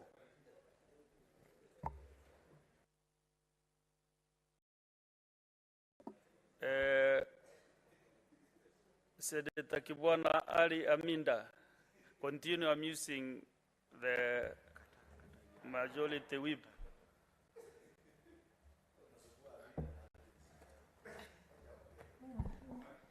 Asante Bwana Spika. No, nami nataka kuunga mkono tu upande majority leader akisema kuwa tunafaa kuendelea kufanya kazi. Kusema kweli, sisi wengine ni watu wa mkono, ni technical people na si watu wa siasa sana. Kwa hivyo tungetaka kweli motions nyingi ziko. Kama Bwana Spika, kuanzia wiki moja imepita, niko na statement yangu na niko na motion na mpaka sasa haijafika. Nimeona vitu vingi kweli havijakuwa sawa. Kuna motion kama ya dada yetu Senator Gloria, na kusema kweli hii motion ni kitu ya maana sana ya wasichana wetu kuwa na hii mambo ya sanitary towels. Nimeona motion nyingine ya Senator Kavindu, mambo ya 1998 bombing compensation. Kwa hivyo naona kusema kweli kuna mambo mengi sana yamekaa na yamechelewa sana kwa sisi kuendelea na kazi zetu. Kwa hivyo hapo nitamuunga Bwana majority leader mkono kwa hii kazi tu, kusema kweli iweze kuendelea. Asante Bwana Speaker. Asante sana. Sasa tumsikize Seneta wa Baringo Kipkoriri William Cheptumo. Thank you, Mr. Speaker. Mr. Speaker, I rise to support this motion. Mr. Speaker, this motion is fairly straightforward, actually. We've amended our standing orders already. And what we are doing is to facilitate the implementation of that amendment. Mr. Speaker, if you look at Article 97 of the Constitution, This house is to represent the counties and serve to protect the interests of the counties and their governments. Mr. Speaker, I agree we do so through the statements, but I think, Mr. Speaker, motions and the bills are equally critical in us as a house serving our counties. Mr. Speaker, I have two motions. I think they are before you for approval. And already one member has already spoken about another one. Shortly, Mr. Speaker, our order paper will be full of so many motions, and we are unable to deal with them, Mr. Speaker. So I support this, so that, Mr. Speaker, we are able to deal with these motions because we'll have more time. Secondly, Mr. Speaker, the issue of the cabinet secretaries appearing before this House is something that I cherish. Mr. Speaker, when I was supporting the amendment of our standing orders, I gave a practical example of what used to happen in the 10th Parliament when ministers used to appear before the plenary. And Mr. Speaker, this is important because these members will have a direct conversation on behalf of our people with the cabinet ministers. And Mr. Speaker, this will be one of the very exciting moments. I recall that time, Bonnie Kalwale, as I recall, we were together with him when he was Assistant Minister for Health, if I'm not wrong. I was deputizing the Minister for Justice. Mungatana, I think, was Deputy Minister in some ministry. And Mr. Speaker, I want just to tell my colleagues, you will see how exciting that moment will be, because it will be direct conversation with the ministers. And during that time, Mr. Speaker, I remember I helped a lot of colleagues in establishing courts in various parts of the country, including even where you come from, Mr. Speaker. So I really want to support this, and I think this is a motion that we need to approve it as quickly as possible, Mr. Speaker, so that then we move, so that we have our matters, we have more time to deal with the matters before the House. I support, Mr. Speaker. Senator Kajwang Moses. Mr. Speaker, this is a procedural motion. And the best practice for procedural motions usually is for the leader of majority to move and get a member of the other side to second. Because I believe that this is a matter that was discussed in the Senate Business Committee. It is a matter that ideally should not be contentious. I know we have been consulting here on whether Standing Order 32 and Standing Order 34 have been violated by this move. And I know that my colleagues will be prosecuting that matter. But in our Senate, where we have spent more time fighting than finding common ground, Mr. Speaker, I want to encourage the majority leader that on such procedural matters, that we can have some bipartisanship so that you can have both sides speaking to it. Mr. Speaker, the debate that prompted this amendment to the Senate calendar was rancorous and was contentious. We had our say, the majority had their way. And what we said about the intent of getting cabinet secretaries to this House, Mr. Speaker, has gone on record. It is in the Hansard, and I don't think this is a motion for us to speak to the issues that we already prosecuted while debating the report of the Rules and Procedure Committee. Mr. Speaker, this is quite unavoidable since last week that resolution was carried. But it's going to have some impact on some of the busy committees, especially committees that have scheduled their activities and meetings into the next quarter. And some of those are like the Public Accounts Committee that I chair, the Public Investments Committee, which has a fairly busy schedule. And so, Mr. Speaker, from time to time, we might be seeking the leave of the Speaker to have meetings even when the grilling of cabinet secretaries is going on. So, Speaker, last week, I saw something very interesting. The former Prime Minister of the United Kingdom, Boris Johnson, was called before the Rules Committee of the House of Commons. And the Speaker, in a session that lasted 3 hours and 45 minutes, the former Prime Minister, a man who was extremely powerful, a man who was extremely pompous, was reduced to the level of a witness before a committee.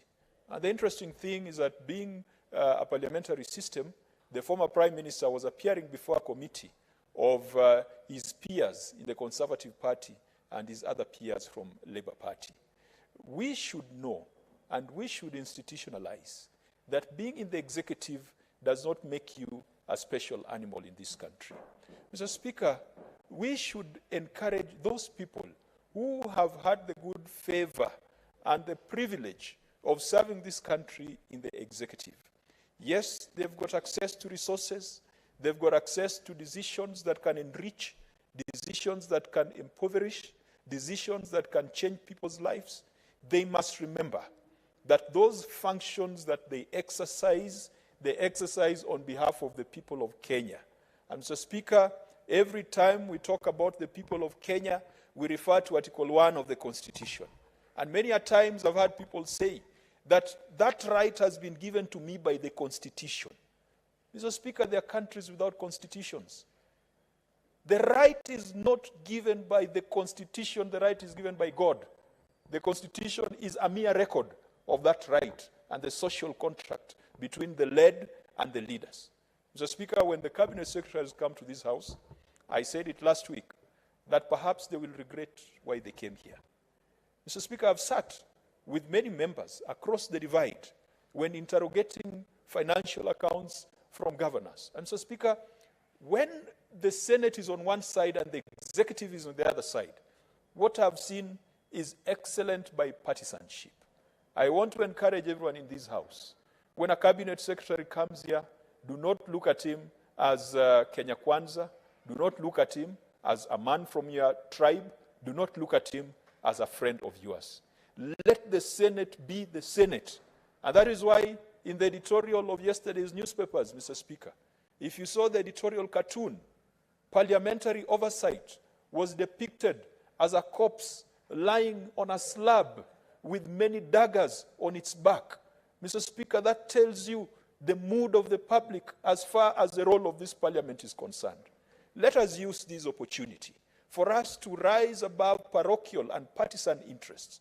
Let us use this opportunity to convince the nation that legislative oversight that was depicted as lying comatose on a slab has been revived, and that this Senate will be that house where, because we are fewer, we are able to make more meaningful questions, we are able to guide conversation, we are able to put the executive to task. Mr. Speaker, there have been many ways, avenues for policy positions to come to this House. Just last week, we approved the budget policy statement. Every year, the President is required to come to Parliament to make an exposition of public policy. And Mr. Speaker, the motion that follows a presidential address is that the Senate to register its thanks to the President for exposition of public policy contained in the presidential address. There has been no shortage of opportunities for public policy to be brought here. We are going to use this chamber, that is assuming no one goes to court and invalidates what we did last week. We are going to use this chamber. So, Speaker, I'm not trying to threaten anybody, but it's going to be a torture chamber for those who have the habit of misusing the instruments of power that they wield. It will be an accountability chamber for those who think that they can hide in their ivory towers and run away from the public. It will be an accountability chamber for those who think that for a senator to see them, they must make an appointment 3 days or 4 days, and then they go there and they're kept waiting for 6 hours. We will meet here, Mr. Speaker, and we will ensure that we squeeze out of them the accountability that Kenyans expect, and we shall ensure that we are not going to have a rogue government that will be running this country from ivory towers, will be running this country from the executive. And some of them, Mr. Speaker, as you know, are people we competed against in the last elections. You work very hard to become a member of the Senate. The person you vanquished becomes a cabinet secretary. And then they're the ones who are lording it over you. You work very hard to become the senator for Meru. And then the person you vanquished becomes a CAS, Mr. Speaker. And then when it comes to order of precedence, the CAS is now more powerful than the senator who defeated him in the last elections. These are things we must fix, Mr. Speaker. And I want to encourage Senator Dr. Boni Khalwale. In the past parliament, he came up with an order of precedence bill. We must revive that order of precedence so that those people who are political losers out there, and they are still Kenyans, they can get other opportunities, but they cannot lord it over the people who have been selected by the public to represent them here. Mr. Speaker, my final concern, that this House must and can only admit a cabinet secretary who is appointed as per the Constitution and who has been vetted by the National Assembly as required by the Constitution. Let nobody bend the rules to bring in chief administrative secretaries and all sorts of characters to this House. Mr. Speaker, I am supporting this motion on the assumption that the Senate Business Committee has discussed and there has been unanimity on the matter. On that basis, I support. Thank you, Senator Kajwang. Senator Sigei Wakiri, Ilali.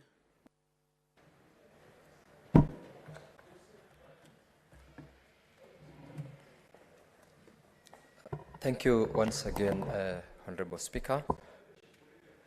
I want to support the Majority Leader in the context of the amendment of this House standing orders, not standing orders, but calendar, sorry, so that we facilitate the appearances of the cabinet secretaries on Wednesday morning in the sitting so that they answer to questions which honorable members have put forward regarding their respective ministries. I have listened through the comments and contribution by the Honorable Senator Kajwang, and I want to confirm to him that indeed the House Business Committee sat, debated on the issues, the pros and cons, and the reasons which were put forward as to why we need these cabinet secretaries to appear before this House. I am alive to the fact that this House also debated in the course of the motion to amend the standing orders. It was acrimonious, but at the end of the day, Mr. Speaker, this House is mandated to make sure that the people who've been given mandate as cabinet secretaries are responsible for what happens in their ministries. That responsibility, Honorable Speaker, can only be achieved when the said cabinet secretaries are called upon by the House to appear and respond substantively to the questions with which the honorable senators have asked. And these questions, Mr. Speaker, I am aware, are questions regarding the performance by those cabinet secretaries in their ministries on the roles which Kenyans expect them to do. Mr. Speaker, I am equally aware that there is an issue that was raised as regards the appearances by the cabinet secretaries in the House being non-members to this House. And I want to convince the members that that conversation, Mr. Speaker, was in the context of a misunderstanding of the persons who will be expected to appear before this House. And the order is, Mr. Speaker, as put clearly by the Honorable Senator Kajwang, that the only people who will appear in this House are the cabinet secretaries who are constitutionally appointed, vetted by the National Assembly, sworn into office, are the only ones who will appear here. We do not expect any other character, any other person other than a cabinet secretary to appear in this particular House. This House, under the Constitution, has got its membership established. That appearance cannot be construed as the person coming as a member of this House. It is a member who has been summoned to appear to answer to questions relevant to their delivery of services to the people of Kenya. Mr. Speaker, as I support this motion, I also want to encourage the members of this House to heed the provisions of those standing orders so that we ensure that the questions that we put forward are questions that will support the performance of the House in its role in legislation, in oversight, and in ensuring that the people of Kenya are actually served, specifically provided for, the kind of questions, how they are supposed to be put forward, and, Mr. Speaker, the opportunity to grant members additional time for supplementary questions gives us an opportunity beyond the written question that has been sent to ensure that if the said cabinet secretary is not sufficiently responding to the question, the member will have that opportunity to do it. I want to encourage the members to seize the opportunity and make sure that we make the debate in the House, the performance of the cabinet secretaries, to be an opportunity for the people of Kenya to feel that this House indeed is doing the work of a Senate and upper house, and also ensuring that service to the people are appropriately delivered. Mr. Speaker, I support. Thank you. Honorable Senators, the evidence which was brought tabled by Honorable Senator Okech, Eddie, I will stand the evidence, I will look at it keenly and communicate at an appropriate time whether it satisfies the requirements of our standing orders. Therefore, that matter will not be revisited this afternoon. I'll take time to go through it. I'm now well versed with the issues that he released yesterday. So I'll take time to go through it and bring some report to this House. Let's proceed, Senator Okech. And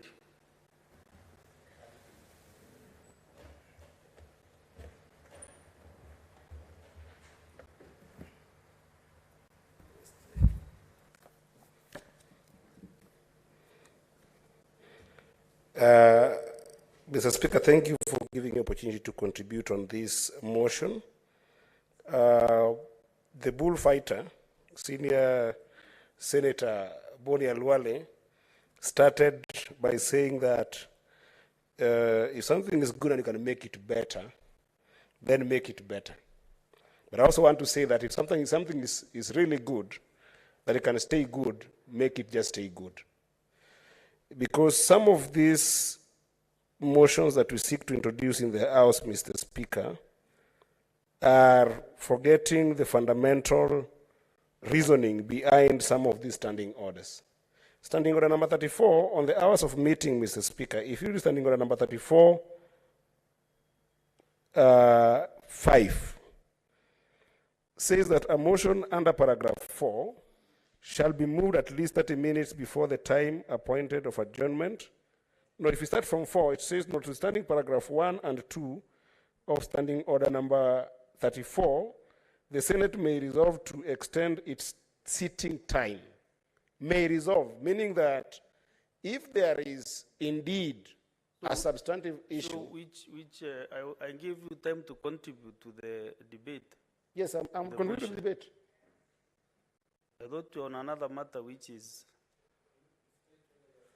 can you be relevant? No, I am not supporting the motion. Okay? The motion forwarded by the majority, that's what we are discussing. Yes. Yes. I give you time to contribute, to talk about Senator Mboni Karwale, others. Just be specific. Mr. Speaker, maybe I think you are still examining my evidence. You did not get my. No, I'm not yet there with the evidence. I'll take time. Because I think you did not get my opening formula. I was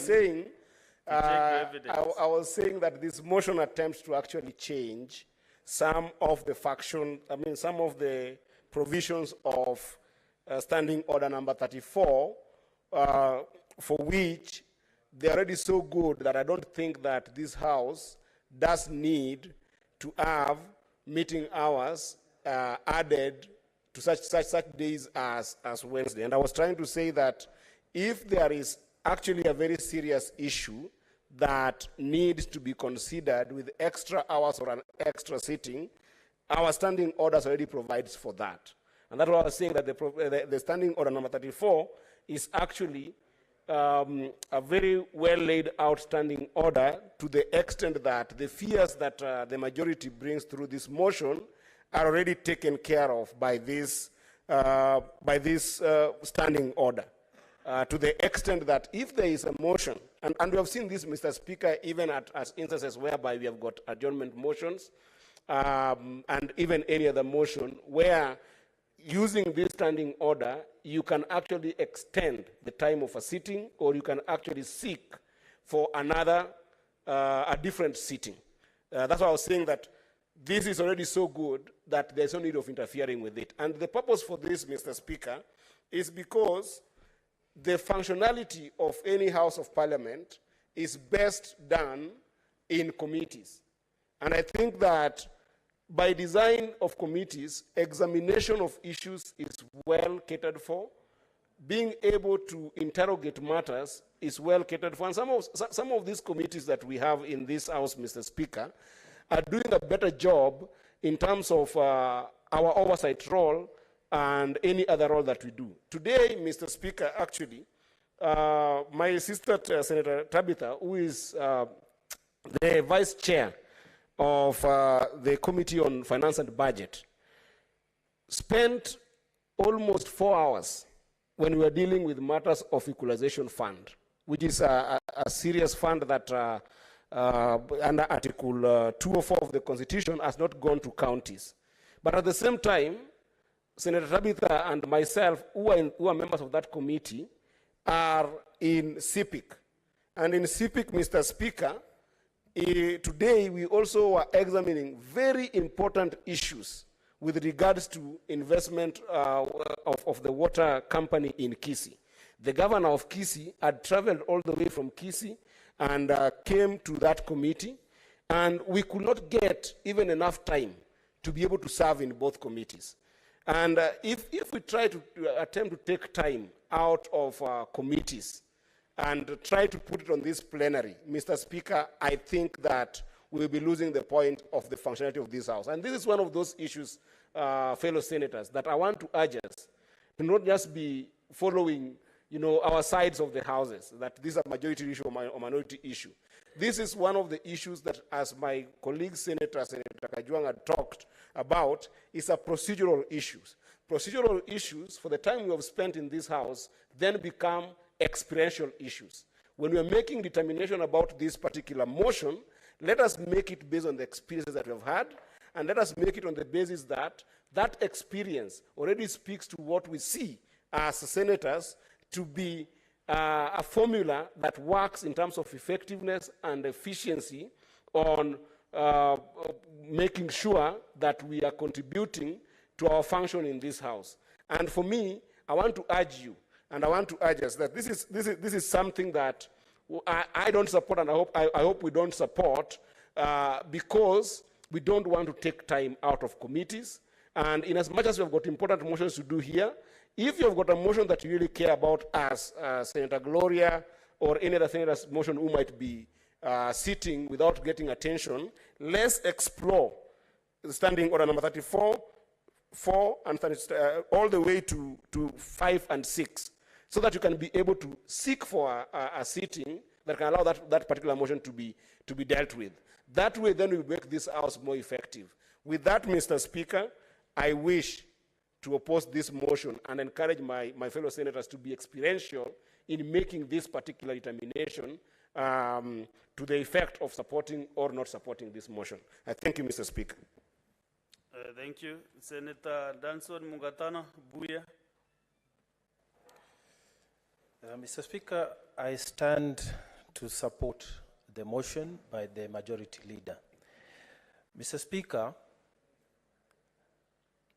I wanted to state maybe just 2 points that my colleagues have maybe forgotten. But as I stand, Mr. Speaker, I want to associate myself with all those colleagues, honorable members who have spoken before me in support of this motion. Mr. Speaker, a lot of times we forget that cabinet secretaries are state officers. And Mr. Speaker, state officers are covered under Chapter 6 of the Constitution on integrity. Mr. Speaker,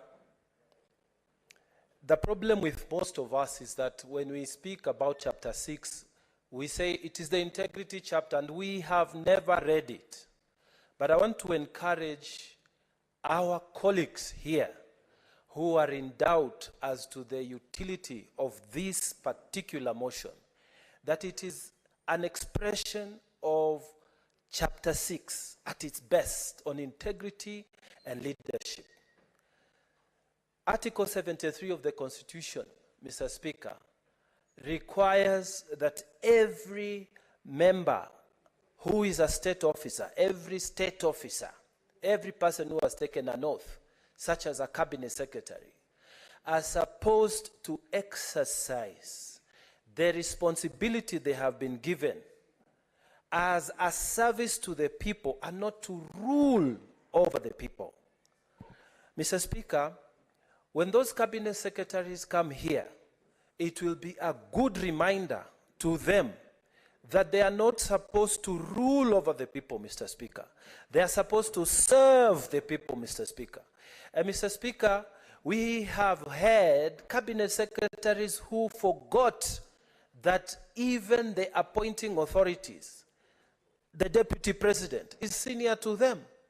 They have carried themselves, Mr. Speaker, in the immediate past administration in a manner that suggested that they are more superior than not only the ordinary citizens, the ordinary members of parliament, but even senior members of the executive, Mr. Speaker. These are the people, Mr. Speaker, that you cannot handle even in those committees, because in the committees, Mr. Speaker, they write letters, they come when they want, they do what they like, they have ignored summons.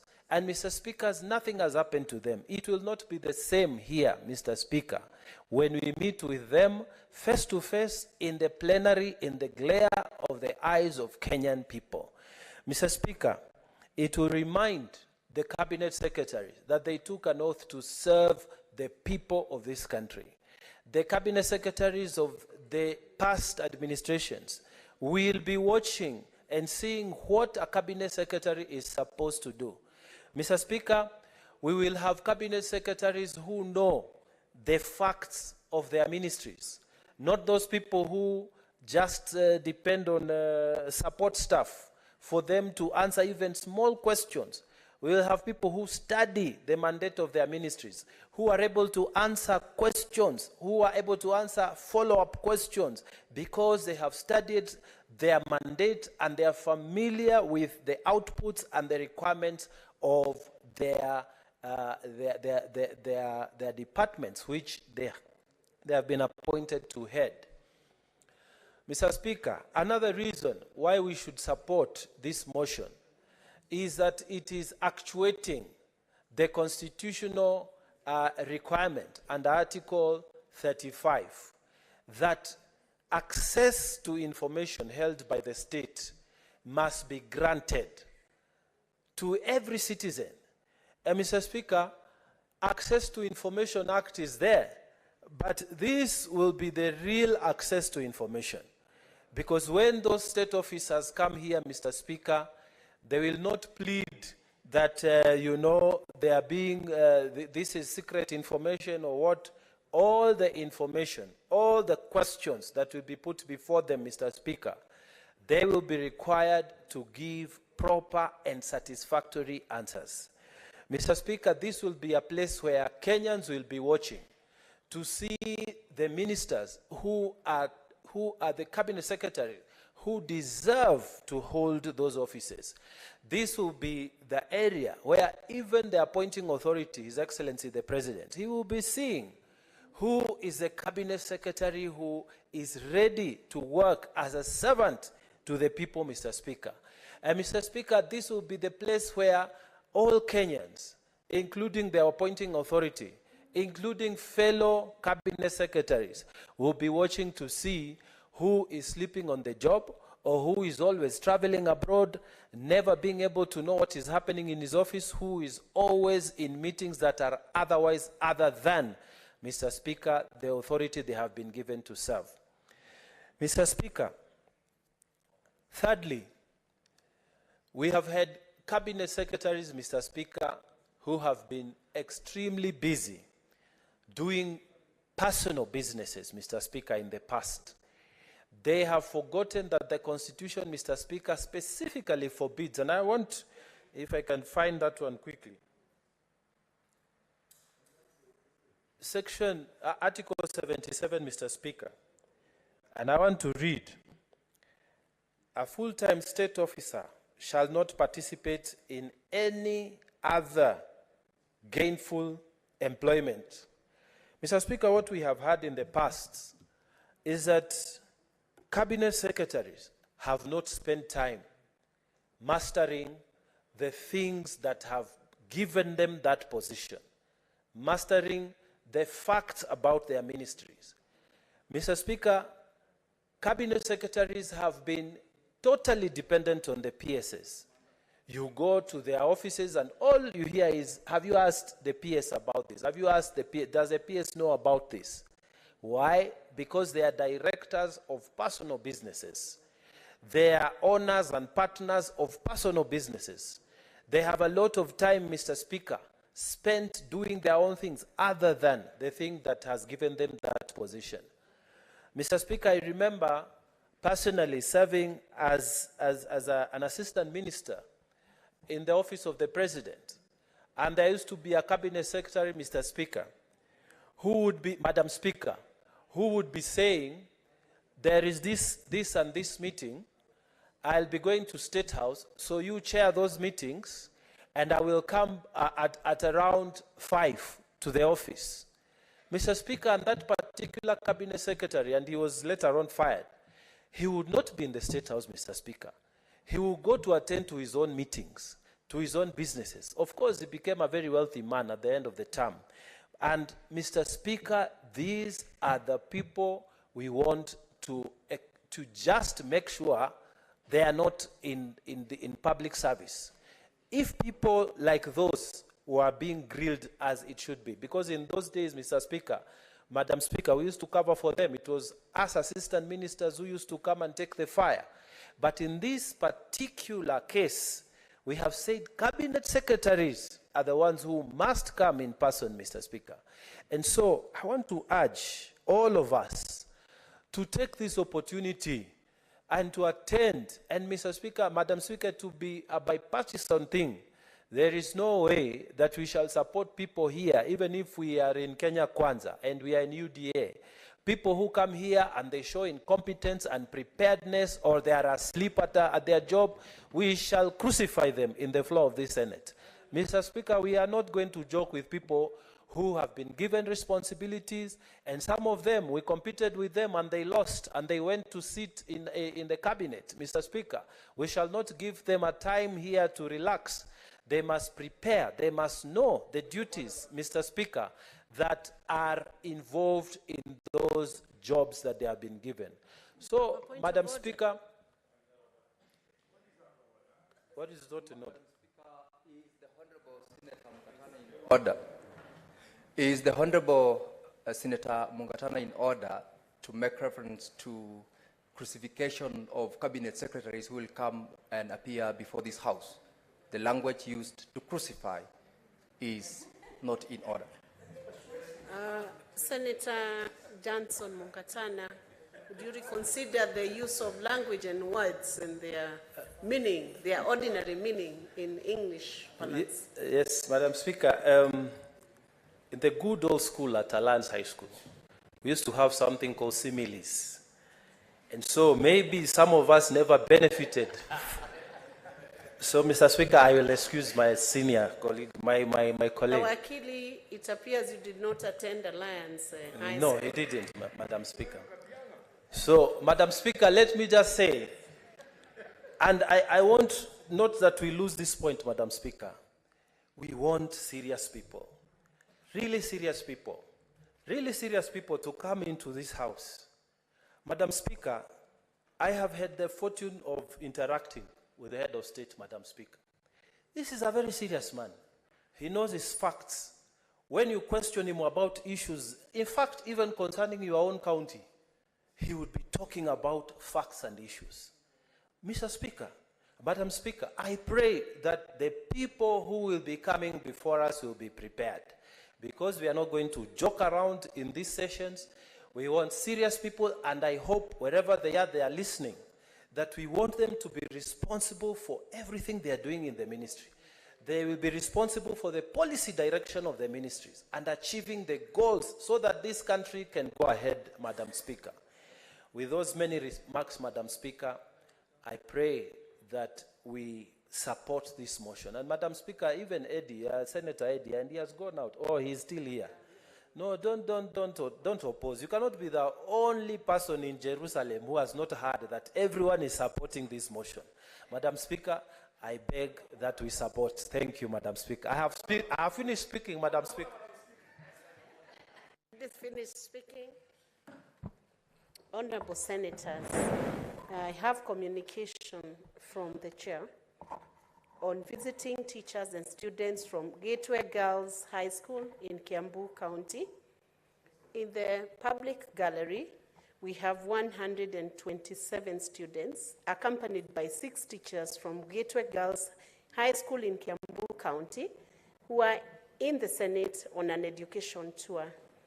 Honorable Speakers, in our usual tradition of receiving and welcoming visitors to Parliament, I extend a warm welcome to them on my own behalf and on behalf of the Senate, and wish them a very fruitful visit, and I thank you. Now to welcome the students and the teachers from Gateway Girls High School, I will request Honorable Senator Wamatinga to welcome them.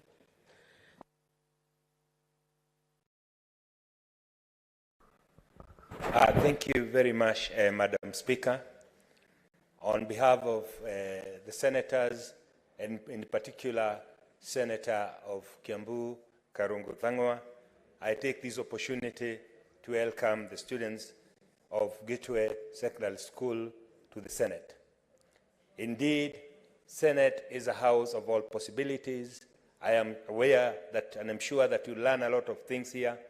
I would want to encourage you and tell you that you only need to focus on anything that you want to be. If you see some of us, like your Senator Karungo Thangwa and myself, sitting in the Senate, this is a country of possibilities, and I would want to tell you, you must dare dream big so that one day you can not only sit in this house, but maybe even hold the greatest office in this country. As you are aware, we are drawing a lot of motivation from the fact that the current president of this republic was a chicken seller who did believe in himself, and today he's the president. The deputy president of this country was a Mau Mau son, and he dared dream big, and today he's the deputy president. You have all it takes to become what you want. Therefore, I want to encourage you, work tirelessly, and know that this world is yours to conquer. Welcome. Thank you, Madam Speaker. Senator Catherine Muma, can you welcome the students?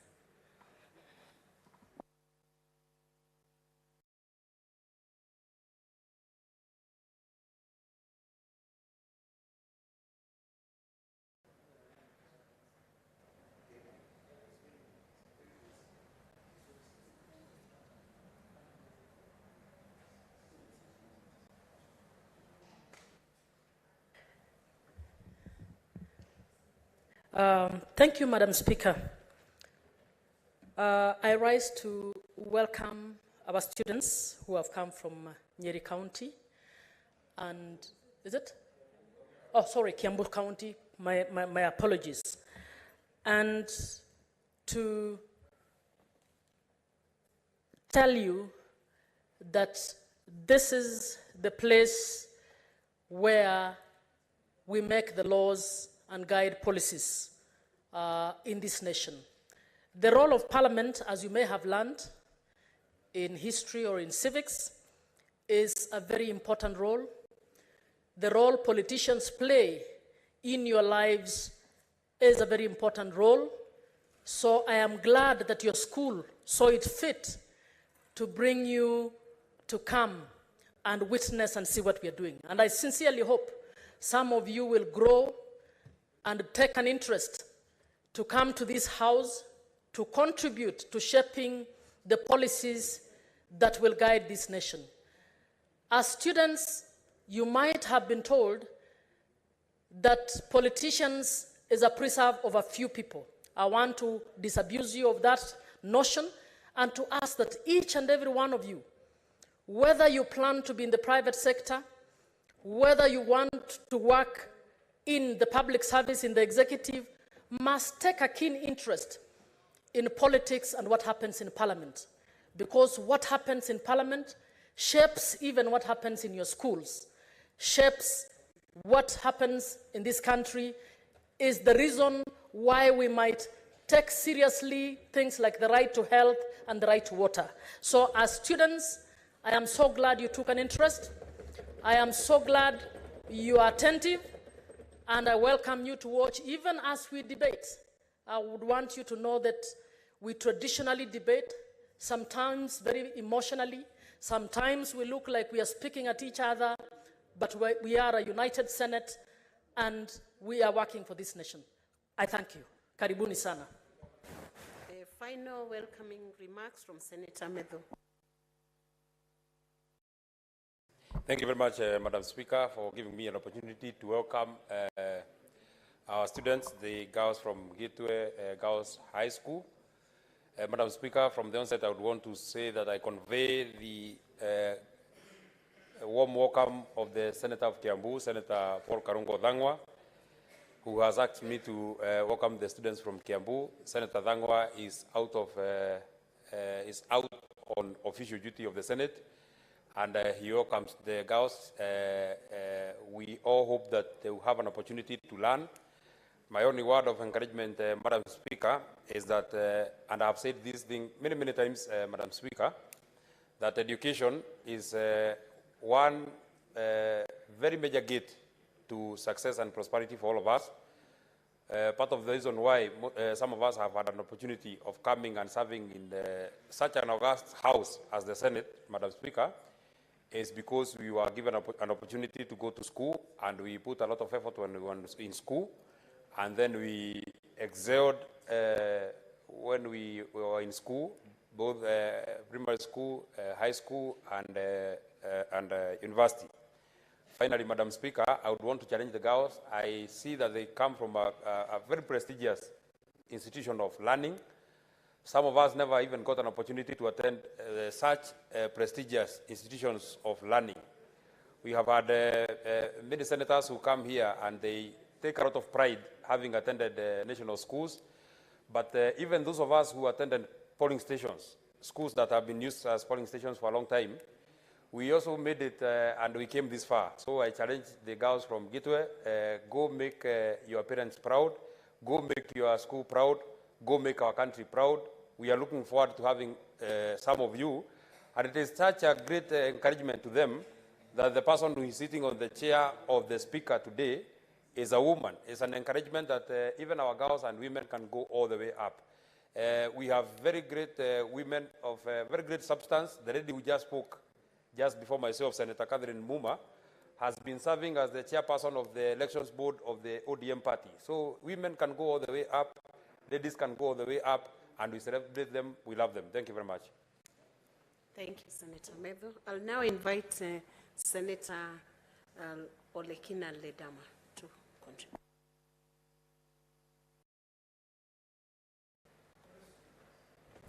Thank you, Madam Speaker. Madam Speaker, I rise to oppose this motion for the following reasons. The first thing I want to note is that we are guided by the rule of law and the Constitution. Madam Speaker, I have no problem with the Senate amending its calendar. The biggest problem that I have is once we amend our calendar and we introduce strangers to sit on the floor of the House, for us to be able to interrogate them, ask them questions. Madam Speaker, the biggest challenge that I had with us passing the motion of allowing cabinet secretaries or amending our standing orders to allow cabinet secretaries to sit on the floor of the House is because Article 153.3 of the Constitution is quite clear. Article 153.3 of the Constitution states clearly, and I quote, that a cabinet secretary shall attend before a committee of parliament, either National Assembly or the Senate, to be able to respond to questions that might be asked. If you look at Article 153.4, Madam Speaker, each and every cabinet secretary is required by the law to provide regular updates to Parliament of matters within their docket. So, Madam Speaker, one of my biggest pet peeves is that should I be a legislator that come here to defend the rule of law, or should I be a legislator who comes here and rubber stamp on issues which cannot be able to withstand any form of litigation? Madam Speaker, the biggest challenge that I have, and I was waiting for the Secretariat to be able to demystify what it means by a cabinet secretary sitting here on this side. And yesterday when I was listening to the Speaker giving his communication, the Speaker, in fact, even assigned a seat for the cabinet secretary, where the cabinet secretary is going to be sitting. So it asked me. I went around the entire Narok County. I spent millions of shillings asking for votes to be able, and I was tasked with the duty to represent the people. I was given the privilege by the people to come and represent them here. Yet somebody who is appointed comes in and sits down when the Senate, when the Speaker is presiding over a house to be able to answer questions. I think it's about time, Madam Speaker, that we define our system of governance in this country. Are we a parliamentary system? Are we a presidential system? And, or do we just have our own system, which we call it the Kenyan system? If so, we now go into the Constitution and amend the Constitution, taking into consideration what is required when it comes to amending the basic structure of the Constitution. Madam Speaker, if I sit here and approve and I say I support this motion, I'll be committing an offense. I'll be violating the Constitution. If the chair can tell me that on that specific day, when the cabinet secretary is seated here, the House is converted into a committee, I will have no beef. But as it is, this is a matter, when I sit here, I will be giving fodder for the people who will go to court, and they will say, Senator Lekina also sat there and supported an illegality. Madam Speaker, I think I want to be considered as having been different when it comes to the due process of the law. I want to be remembered in history as a person who stood firm and said no. The day we convert this House into a committee of the whole, by all means, any witness can come. The law is quite clear. Article 125 of the Constitution, our Parliamentary Powers and Privileges Act, Section 18 and Section 19, gives us the power to be able to summon or invite witnesses to be able to interrogate them and for them to be able to give us information that we need so that we can perform our task. So, Madam Speaker, without belaboring, I oppose this motion because, one, it goes against the basic structure of our Constitution. That is issue number one. Number two, Madam Speaker, I oppose this motion because it violates Article 153 of the Constitution of Kenya. If we're sitting here, Madam Speaker, and the Speaker is not seated there, and we turn the whole House into a committee of the whole, and there is no mess here, I can entertain having a stranger. Madam Speaker, my good friend, I saw him, the senator from Bungoma.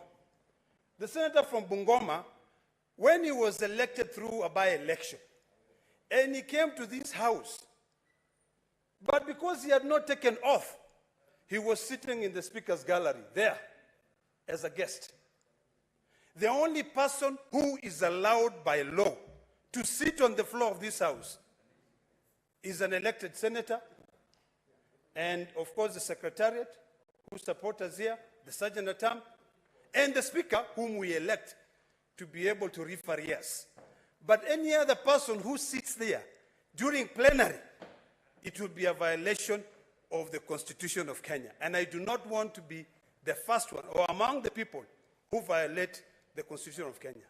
I thank you, Madam Speaker, and I oppose.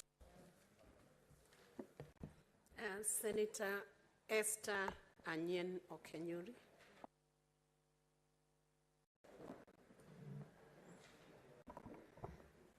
Thank you, Madam Speaker. I rise to support this motion.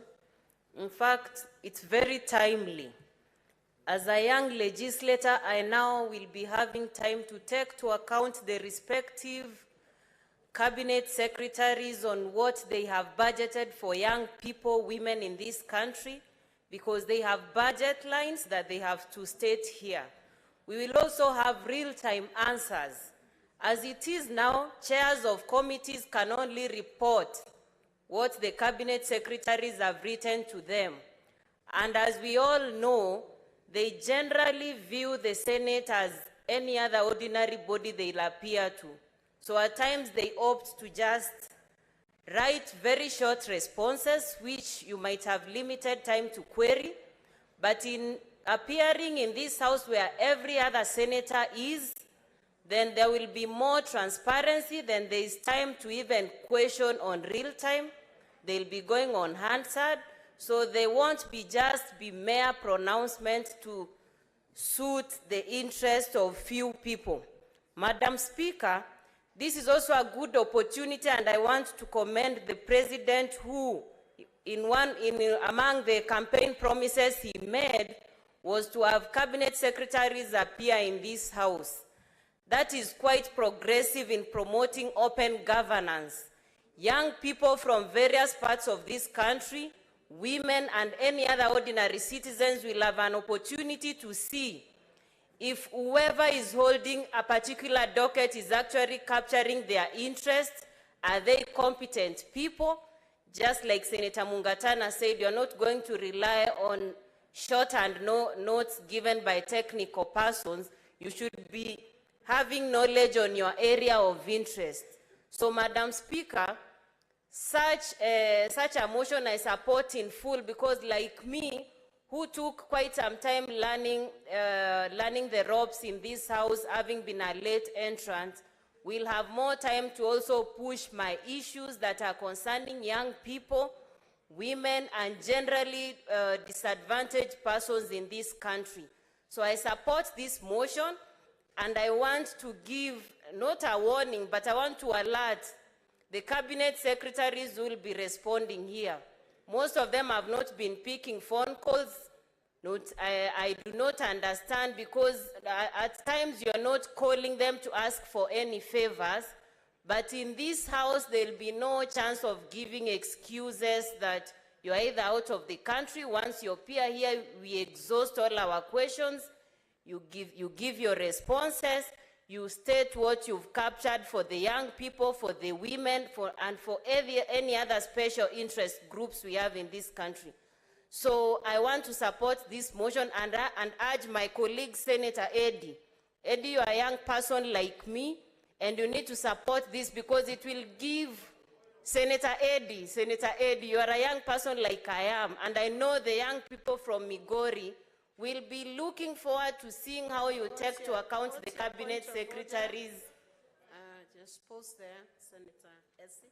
Okay. What's your point of order, Senator Eddie? Madam Speaker, is it in order? And you cite the standing order you're relying on. Yeah, Madam Speaker, you know, standing order number 121, 122, 2023 applies. Is it in order for Senator Essie to address Senator Eddie Okech in this house and not the chair? Because the standing orders are very clear that if you're going to address the house, they address to the chair. And Madam Speaker, the reason why I'm raising this is very important. When we say we are going to have strangers in the house, and let's say a stranger addresses me the way AC addresses me, or the stranger is out of order, or the stranger that is called a CS abuses me, or the stranger does anything that is out of order. Madam Speaker, which standing order will you use to take a stranger out of this house or to command the sergeant at arms to take action on any stranger? This is why we are saying that this is a very big problem, Madam Speaker, that we are entertaining. Senator Eddie. Honorable Senator Eddie. Yes, Madam Speaker. Address Senator Eddie through And the Senator chair. Eddie, Madam Speaker, should also actually be very welcoming that I can actually recognize him as one of the few young senators we have in this house making meaningful contributions. So Senator Eddie, I want to implore you to support this move because the good people of Migori County... Address Senator Eddie through the chair. Yes, Madam Chair, Madam Speaker, I would like to implore Senator Eddie to embrace this move because the young people of Migori County are going to have an opportunity to also see how their good senator is getting real-time responses on their issues. Thank you, Madam Speaker. Senator Mwaruma Jones Mushushe. Thank you, Madam Speaker, for giving me this opportunity to oppose this motion that calls for changing of standing orders to include Wednesdays, number 1, as part of our calendar. Number 2, inviting cabinet secretaries to come and contribute or be part of this house. Madam Speaker, for starters, I want to recognize the fact that from my experience from the last parliament, it has been extremely difficult to get some of the CSs to come and answer to statements and petitions from members. However, Madam Speaker, because of that difficulty, we tried to amend this constitution through BBI, but it went the way it went. Now, Madam Speaker, what we're trying to do now is to amend the constitution through the back door, through amending the standing orders. Madam Speaker, being the lawyer you are, we are a presidential system and not a parliamentary system or a mongrel. In a presidential system, we are supposed to have parliamentarians, and the executive would serve as CSAs and the president.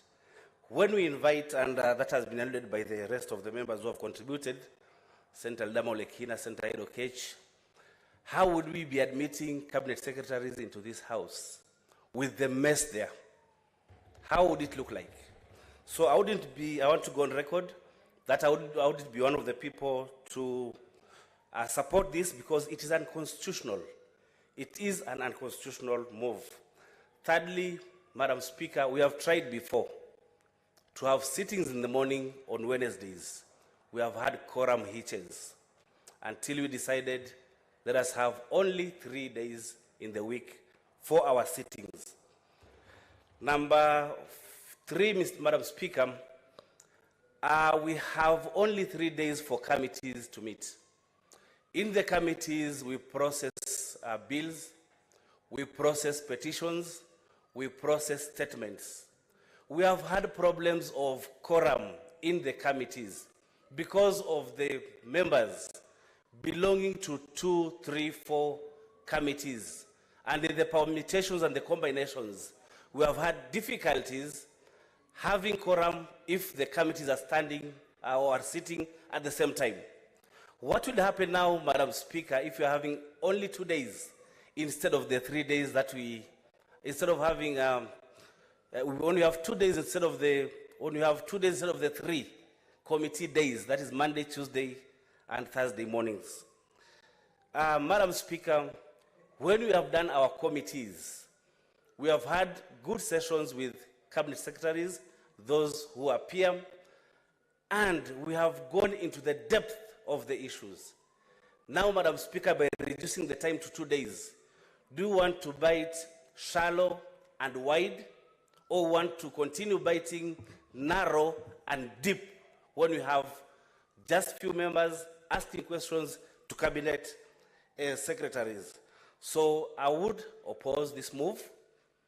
I know because of the membership of the other side and the few members from this side that might support the unconstitutionality of this move, but I want to go on record that this issue or this amendment to the standing orders is something that is tantamount to trying to change the constitution through the back door.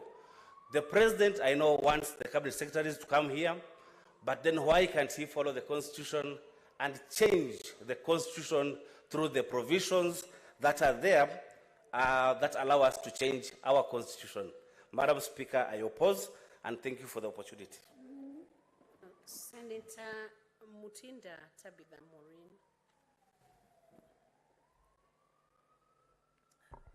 Thank you, Madam Speaker, and I do rise to support the motion.